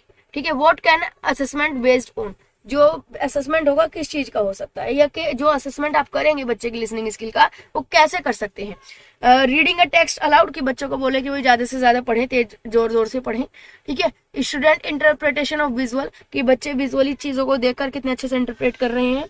Watching a short film and reviewing, कि एक अच्छी शॉर्ट फिल्म देखो और रिव्यू करो। या completing a tabulation based on the audio recording. तो देखिए हम ऑडियो लिसनिंग का हम बात कर रहे हैं। ठीक है, यहाँ पर लिसनिंग स्किल की हम बात कर रहे हैं, सुनने के कौशल की। ठीक है, तो हम बच्चों से टेक्स्ट जोर जोर से पढ़ाएंगे तो इससे तो बच्चे की रीडिंग स्किल पता चलेगी ना, लिसनिंग तो नहीं पता चलेगी। तो बी ऑप्शन तो आपका कट हो जाता है। विजुअली देख के तो इससे बच्चे की आंखों के बारे में पता चलेगा कि कितने अच्छे से टेक्स्ट रीड कर पा रहा है। विजुअली में भी आपका क्या आएगा, रीडिंग स्किल का बात पता लगेगी। ये भी आपका नहीं आएगा। फर्स्ट ऑप्शन आपका बिल्कुल परफेक्ट जाएगा कि बच्चों की ऑडियो रिकॉर्डिंग्स को सुनो और टेबुलेशन बनाओ एक अच्छा सा, और उससे के अकॉर्डिंग आप असेसमेंट कर सकते हैं। नेक्स्ट है to develop language function, teaching of speaking skills for younger childrens would include, यानी कि लैंग्वेज फंक्शन को डेवलप करना। ठीक है, स्पीकिंग स्किल को हम बता रहे हैं, स्पीकिंग स्किल को सिखा रहे हैं छोटे बच्चों को। तो उसमें क्या आएगा, debate and declamations, short project and presentation, greeting, informal request, asking for personal information, या टेलीफोनिक चैट। छोटे बच्चे को हम लैंग्वेज सिखाना चाह रहे हैं, स्पीकिंग स्किल सिखाना चाह रहे हैं, तो उसमें आप क्या कराएंगे। शुरू में छोटे बच्चे के लिए डिबेट करा देंगे, नहीं कराएंगे। शुरू में बच्चों का प्रोजेक्ट दे देंगे, नहीं कर सकते। ठीक है, हाँ, टेलीफोनिक चैट दे देंगे शुरू में? नहीं, सबसे बेस्ट ये है स्टार्टिंग में कि बच्चे से ग्रीटिंग करें, इनफॉर्मली रिक्वेस्ट करें और उनसे अपनी पर्सनल इन्फॉर्मेशन के लिए बारे में बताइए। जब आप बच्चों को स्पीकिंग स्किल सिखाते हैं तो आप क्या कहते हैं? सबसे बेसिक ये कहते हैं कि भाई अपने बारे में कुछ बताओ उस भाषा में। नेक्स्ट है लर्निंग अ लैंग्वेज, किसी लैंग्वेज को सीखना involve the processes of listening, speaking, reading and writing. This process involve, यानी कि जब हम कोई लैंग्वेज को सीखते हैं तो उसमें आपकी LSRW ये शामिल होती है सारी स्किल। तो इनमें क्या इन्वॉल्व होते हैं? लिंग्विस्टिक एस्पेक्ट है, ये लैंग्वेज से रिगार्डिंग एस्पेक्ट है, ये साइकोलॉजिकल एस्पेक्ट है, मनोवैज्ञानिक पहलू है। तो ये आपके दोनों ही जाएंगे, both A and B. B option यहाँ पर जाएगा। यहाँ पर ध्यान रखिएगा, जल्दीबाजी में सी मत कर दीजिएगा, सी गलत जाएगा। सी का मतलब है या तो ए या बी, ठीक है? तो इस तरीके का ऑप्शन तो कभी जाएगा नहीं, बोथ ए एंड बी आपका राइट ऑप्शन जाएगा। नेक्स्ट है रिटन डिस्क्रिमिनेशन।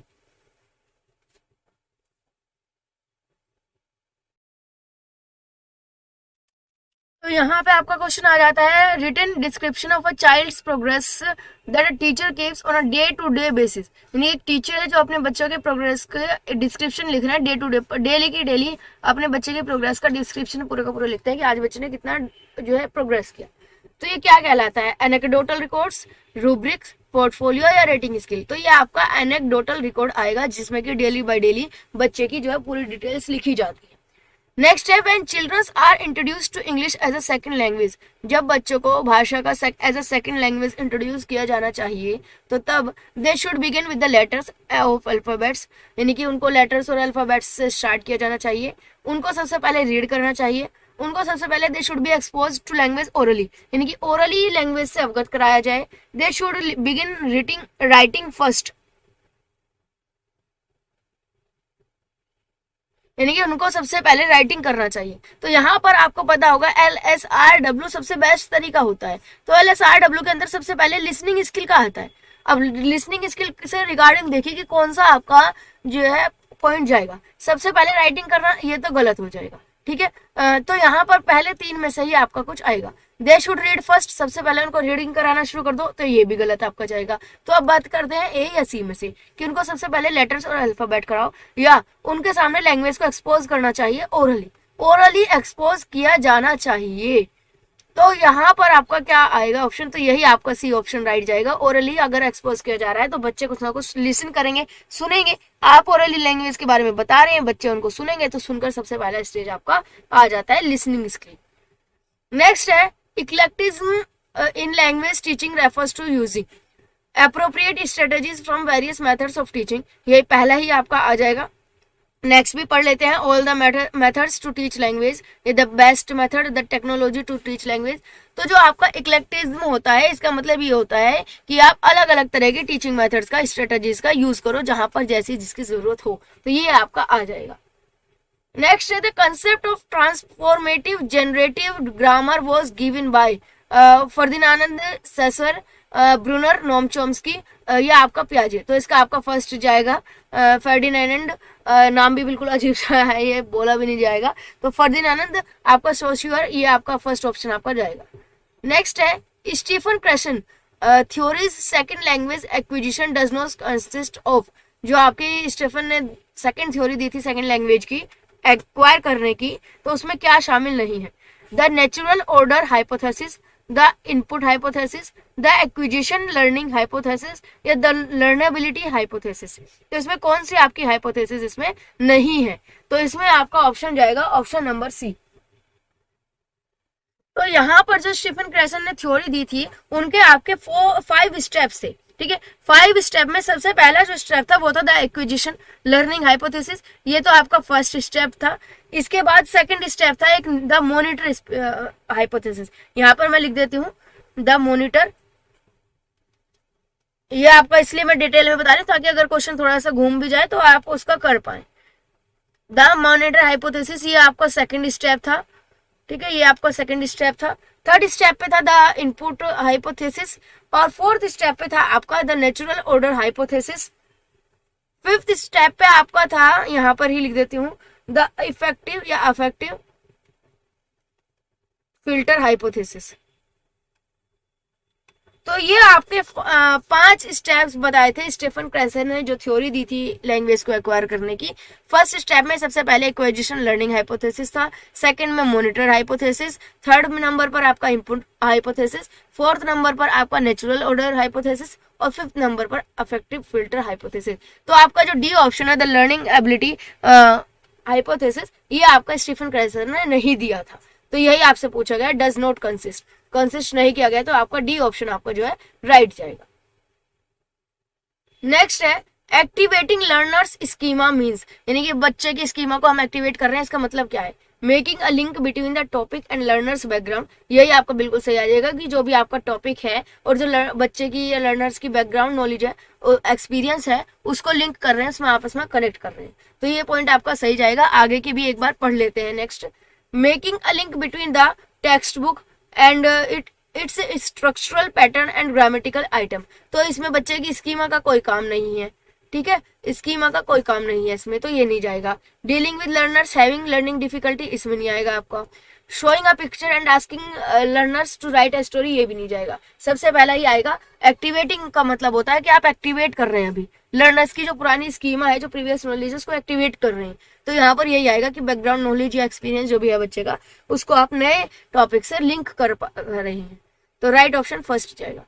नेक्स्ट है as per Noam Chomsky theory the role of language acquisition device LAD, मैंने आपको इसके बारे में बताया था कि नोम चोम्स्की ने कहा था कि हर एक व्यक्ति के पास बचपन से ही एक डिवाइस होता है जिसको हम LAD कहते हैं, जिसके थ्रू वो बच्चा जो है किसी भी लैंग्वेज को एक्वायर कर लेता है।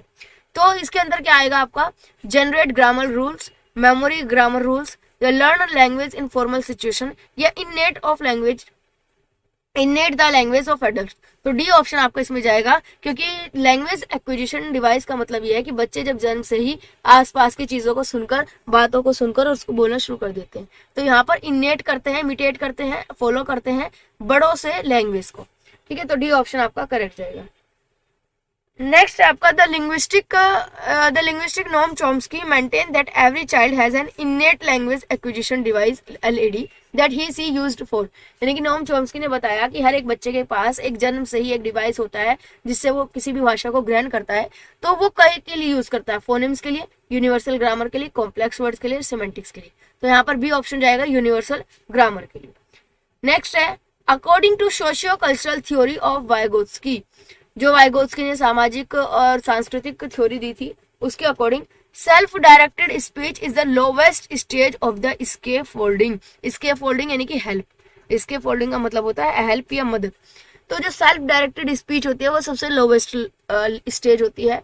Children can think in abstract term, यानी कि बच्चे जो है एब्स्ट्रैक्टली अमूर्त रूप से सोच सकते हैं। लोअर एज पे ही, अपने छोटी एज पे ही अमूर्त रूप से सोच सकता है, बिल्कुल नहीं सोच सकते, ठीक है। सेल्फ डायरेक्टेड स्पीच सबसे लोवेस्ट नहीं है। Children drink and different domain and do the take a complete perspective, यहाँ पर आई थिंक आएगा शायद।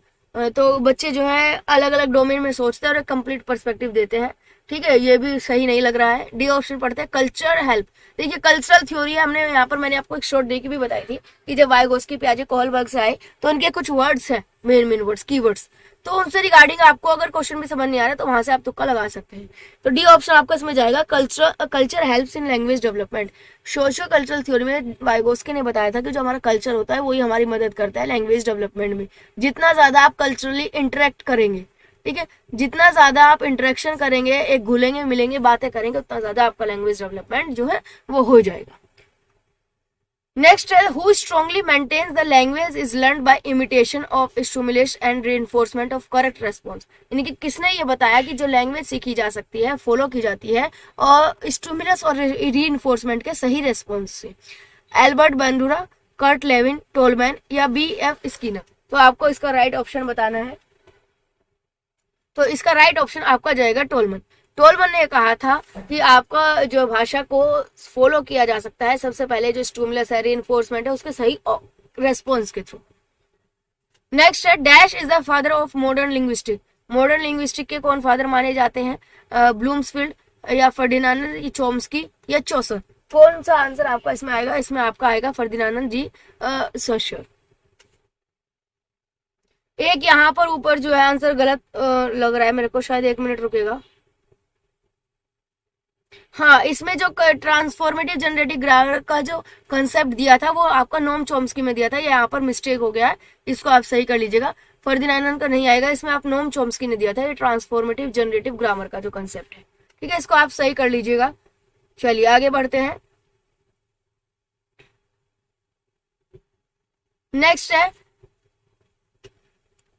N An early emphasis on linguistic accuracy along with prompt error correction in L2 classes or at class 5th level result in students learning only the minimum or less, not learning at all, mastering the language more quickly, या failure to achieve requisite proficiency required of that level। तो आपका यहाँ पर क्या आ जाएगा, जब अगर हम शुरू से ही लैंग्विस्टिक एक्यूरेसी पर एम्फेसाइज करें 5th क्लास के लेवल पर, तो यहाँ पर ऑप्शन नंबर ए आएगा, लर्निंग ओनली द मिनिमम और लेस, यानी कि भैया बहुत ही कम सीखता है या बिल्कुल ही ना सीखे। नेक्स्ट जाएगा question, Noam Chomsky reference to deep structure means, यानी कि जो नोम चॉम्स्की ने डीप स्ट्रक्चर दिया था इसका क्या मतलब है। Universal grammar underlying all languages and corresponding to an innate capacity of the human brain, hidden set of grammatical rules learned through intensive study, transformational grammar that has led in turn to increased interest in comparative linguistics, या a trend that English is the most common auxiliary language in the world। तो right option आपको इसमें बताना है, देखिए सोचिए और बताइए। देखिए यहाँ पर मैं हिंदी में ज्यादा ट्रांसलेट इसलिए नहीं कर रही हूँ बिकॉज आपको वहां पर एग्जाम में इंग्लिश में लिखे मिलेंगे, यहाँ पर हिंदी में ट्रांसलेट कर दिया जाएगा, आपको क्वेश्चन समझ आ जाएगा, लेकिन एग्जाम में यही आपको कंफ्यूज हो जाएगा। तो आप लोग भी प्रिपेयर करते हुए कोशिश करें कि आप जो है इंग्लिश में ही आप इसको समझे चीजों को। तो इसका राइट ऑप्शन आपका जाएगा option number A. Noam Chomsky ने जो डीप स्ट्रक्चर दिया था उसका मतलब था कि universal grammar underlying all language and corresponding to an innate capacity. Innate capacity, जब भी नोम चॉम्स्की कब आता है आप कह सकते हैं कि इननेट कैपेसिटी आपकी आएगी ऑफ ह्यूमन ब्रेन।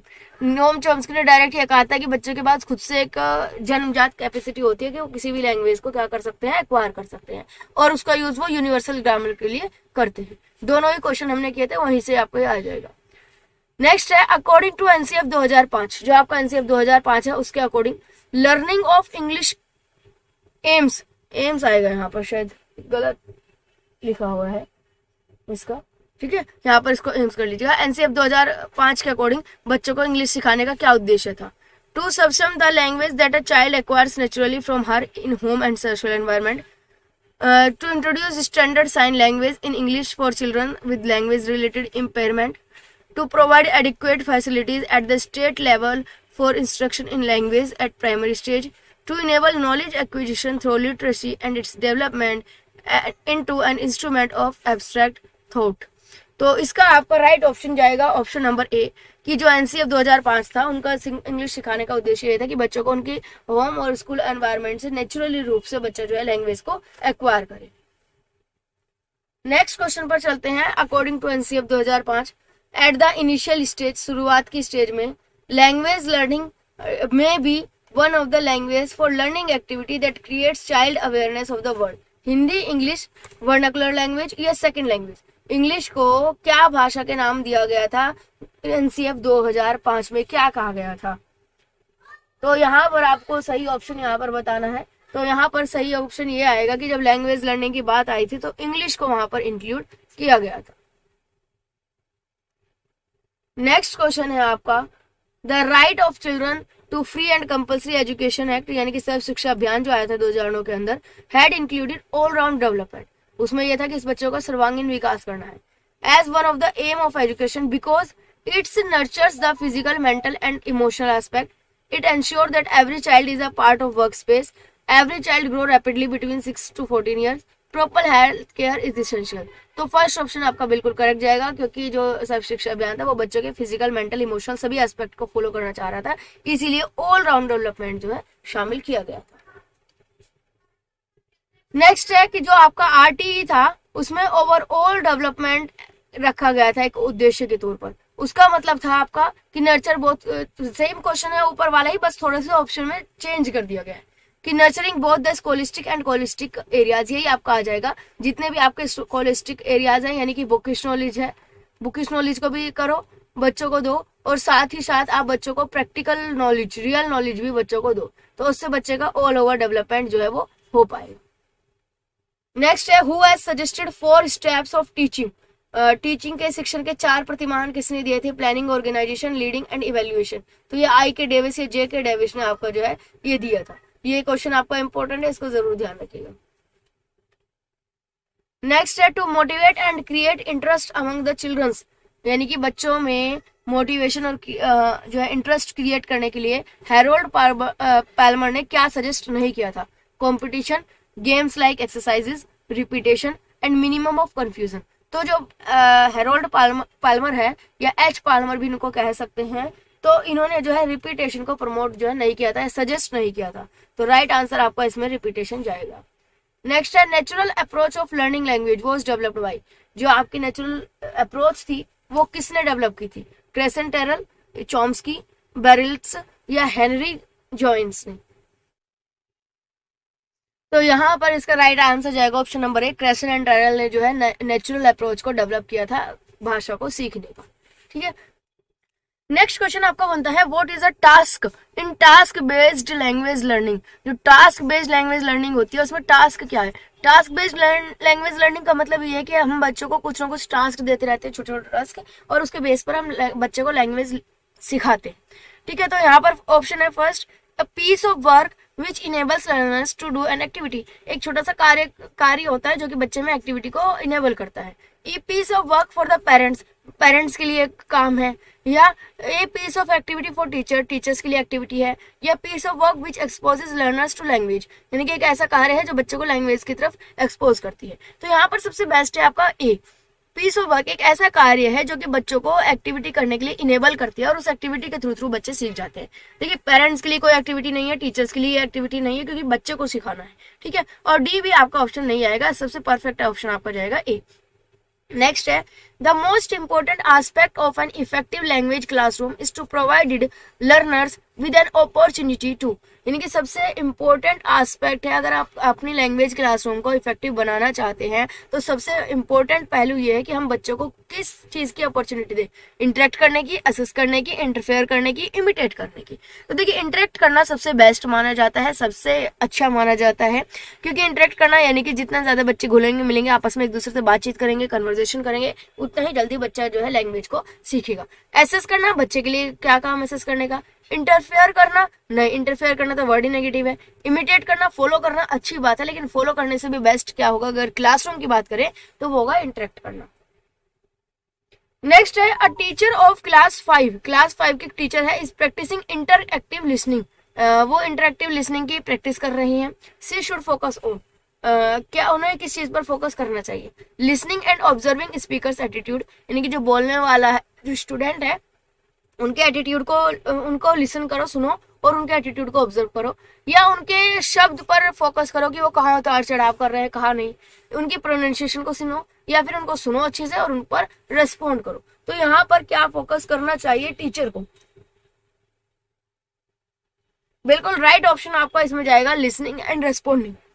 बच्चों को सुनो और उन पर रेस्पॉन्ड करो ताकि सुनकर करके बच्चे जो एक्टिवली पार्टिसिपेट रहेंगे और बच्चे जो है क्लास में सीख पाएंगे, लैंग्वेज को सीख पाएंगे।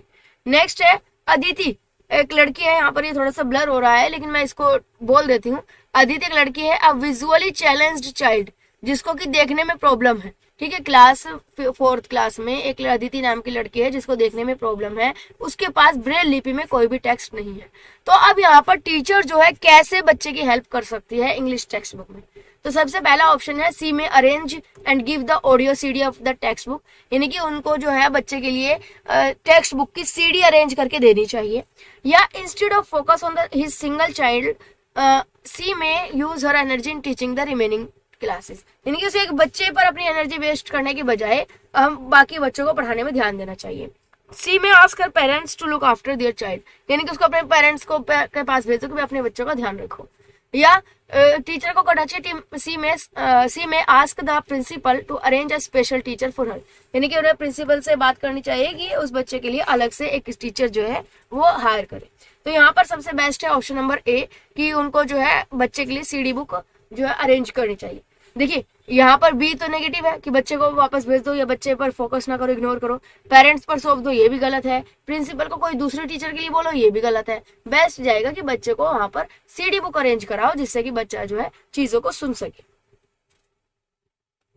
नेक्स्ट है a teacher after completing a chapter. एक चैप्टर को कंप्लीट करने के बाद टीचर ने बच्चों से कुछ क्वेश्चंस पूछे टू रिव्यू देयर लर्निंग, उनके लर्निंग को रिव्यू करने के लिए कि बच्चों ने कितना सीखा, बच्चों ने कितना समझा। तो जो क्वेश्चन होने चाहिए वो कितने हार्ड लेवल के होने चाहिए, किस लेवल के होने चाहिए। लोअर ऑर्डर थिंकिंग यानी कि लो लेवल के होने चाहिए, इजी लेवल के कह सकते हैं आप, जिसमें बच्चे की जो थिंकिंग लेवल है वो बहुत ही लो लेवल की हो। इजी, हाइपर ऑर्डर या हायर ऑर्डर या मिडिल ऑर्डर। मिडिल ऑर्डर यानी कि मॉडरेट, और ये दोनों आ जाएगा हाई लेवल के यानी कि हार्ड। तो कौन से लेवल का आपका होना चाहिए, मिडिल ऑर्डर का होना चाहिए, जिससे कि बच्चे में कॉन्फिडेंस भी आ सके कि हाँ उसने कुछ सीखा है। अगर आप बहुत हार्ड लेवल के पूछ लेंगे कोई बच्चा आंसर नहीं दे पाएगा, बच्चों को कॉन्फिडेंस वहीं खत्म होगा, बच्चों को ये लगने लगेगा कि हमने तो कुछ पढ़ा ही नहीं है, हमने तो कुछ समझा नहीं है।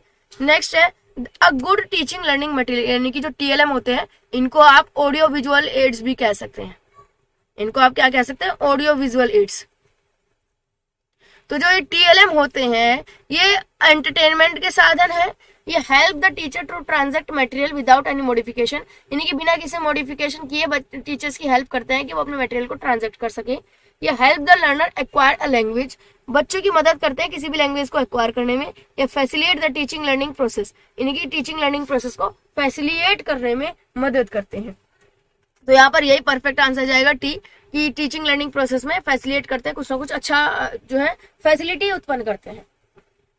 नेक्स्ट है a teacher of class 6, class 6 के एक टीचर है। In writing assessment task asked student to write on if I were a famous for something, this is assessment of a dash answer, यानी कि एक क्लास 6th में teacher को writing assessment करना था। उन्होंने बच्चों को एक टास्क दिया कि एक निबंध लिखना है आपको, किस चीज पर, आई were a famous for something, अगर मैं किसी चीज के लिए प्रसिद्ध हूं तो इस पॉइंट के ऊपर आपको पूरा ऐसे लिखना है। तो ये जो एग्जाम्पल है किस चीज का है, एक्स्ट्रापोलेटिव, फैक्चुअल, नैरेटिव या डिस्क्रिप्टिव। आपको राइट आंसर बताना है, बिल्कुल सही डिस्क्रिप्टिव है आपका। यहाँ पर बच्चा इस लाइन का पूरा डिस्क्रिप्शन देगा, ठीक है। नेक्स्ट है आपका काव्य note down the errors committed by learners, जो काव्य है वो स्टूडेंट के द्वारा जितनी भी एरर्स हुई है उनको नोट डाउन कर रही है और डिस्कस कर रही है, discuss them once in a fortnight, discuss कर रही है। What is this practice known as, ये जो काम कर रही है, प्रोसेस कर रही है काव्या, ये क्या किस नाम से जाना जाता है, इवेल्युएशन, प्रोवाइडिंग फीडबैक, असेसमेंट या एरर करेक्शन, किस नाम से यहाँ पर ये जाना जाएगा, ये हमें बताना है। बिल्कुल सही, इवेल्युएशन आपका इसमें फर्स्ट ऑप्शन आएगा। नेक्स्ट है global listening is not listening, अभी हमने ऊपर भी देखा था ग्लोबल लिसनिंग क्या है, नहीं है, स्पेसिफिक इंफॉर्मेशन के लिए ग्लोबल लिसनिंग नहीं बोली जाती, ठीक है। नेक्स्ट है the communicative approach to teach English focus on, जो कम्युनिकेटिव अप्रोच होती है इंग्लिश पढ़ाने के लिए वो किस पर फोकस करती है, स्ट्रक्चरल एक्यूरेसी पर, करेक्ट प्रोनाउंसिएशन पर, लिंग्विस्टिक कॉम्पिटेंसी पर या practice of selected and graded structural pattern पर, किस चीज पर हमारे फोकस जो है वो करती है। बिल्कुल ये आपका जो फर्स्ट आएगा, जो कम्युनिकेटिव होती है वो स्ट्रक्चर पर फोकस करती है, सेंटेंसेस के, कि आपका जो सेंटेंसेस है उसकी स्ट्रक्चरल सही होनी चाहिए बिल्कुल। तो यहाँ पर अब आपका नेक्स्ट क्वेश्चन आ जाता है, विच of the following is the most important in developing skill eight primary level. यहाँ पर आपका रीडिंग स्किल आ जाएगा, डेवलपिंग रीडिंग स्किल, ठीक है। ठीक है, पठन कौशल को डेवलप करने के लिए प्राइमरी लेवल पर हम करना चाहते हैं तो क्या सबसे ज्यादा इंपॉर्टेंट है कि बच्चा जो है ability to read phrases correctly, बच्चे में इतनी एबिलिटी आ जाए कि वो फ्रेज को रीड कर सके सही तरीके से।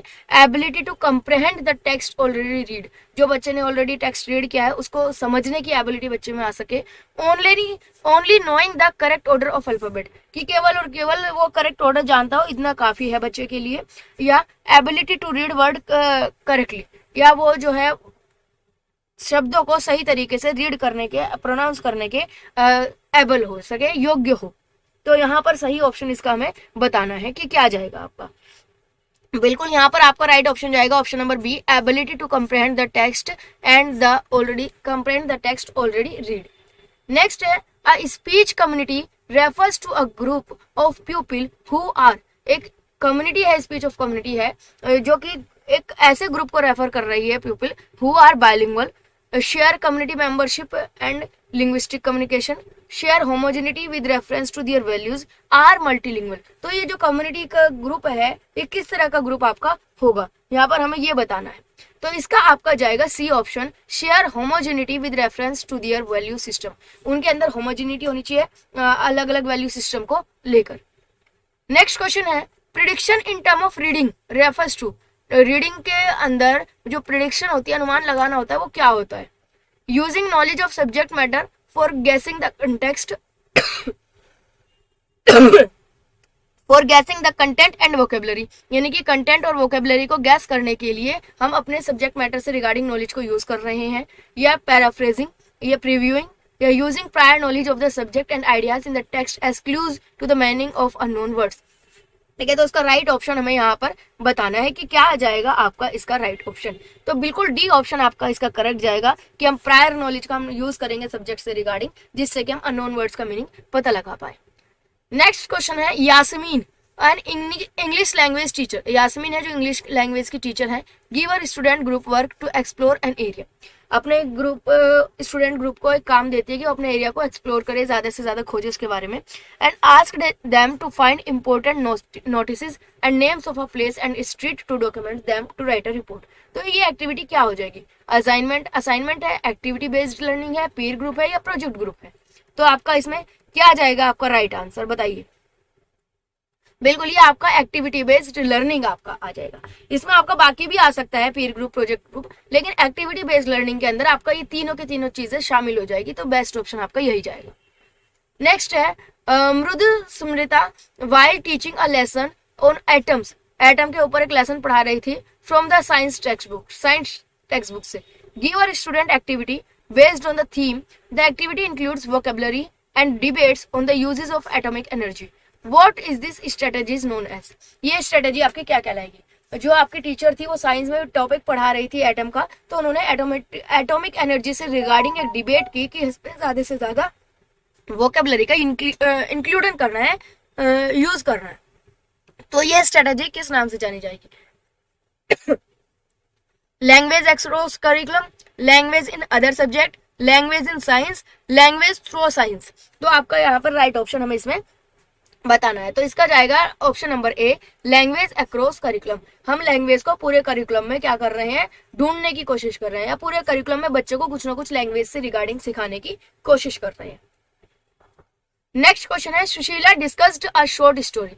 सुशीला ने एक शॉर्ट स्टोरी डिस्कस की क्लासरूम में और अपने स्टूडेंट्स से पूछा कि एक आर्टिकल लिखो न्यूज़पेपर पर उस स्टोरी की थीम पर। तो ये क्या कहलाएगा? अभी ऊपर एक क्वेश्चन आया था इसका, तो ये आपका एक्स्ट्रापोलेटिव राइटिंग के अंदर आपका आ जाएगा। तो ये आपका एक्स्ट्रापोलेटिव राइटिंग के अंदर आपका आ जाएगा। नेक्स्ट क्वेश्चन है आपका, रिमीडियल टीचिंग इज फॉर। जो आपका रिमीडियल टीचिंग होता है किसके लिए होता है? Improving the image of school, school की इमेज इंप्रूव करने के लिए।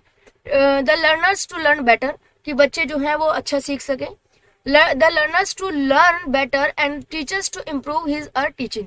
लर्नर्स के लिए तो यह है कि बच्चे ज्यादा सीख सके, टीचर्स के लिए है कि वो अपनी टीचिंग को इम्प्रूव कर सके। या the teacher to teach better, teachers के लिए है कि वो अपनी टीचिंग को बेटर कर सके, इम्प्रूव कर सके। तो राइट ऑप्शन यहाँ पर हमें बताना है, रिमीडियल टीचिंग किस चीज के लिए होती है। तो देखिए, सबसे पहले इमेज स्कूल के लिए तो ये आएगी नहीं। रिमीडियल टीचिंग ये होती है कि हम बच्चे को उसकी कमियां दूर करने के लिए हम यहाँ पर कराते हैं टीचिंग, ताकि बच्चा ज्यादा से ज्यादा अच्छा सीख सके। तो इसमें बेस्ट ऑप्शन यहाँ पर जो लग रहा है वो सी लग रहा है। बच्चा जो है अपनी लर्निंग को इम्प्रूव करेगा, उसमें जो कमियां है उसको इम्प्रूव करेगा, टीचर अपनी टीचिंग को इम्प्रूव करेंगे।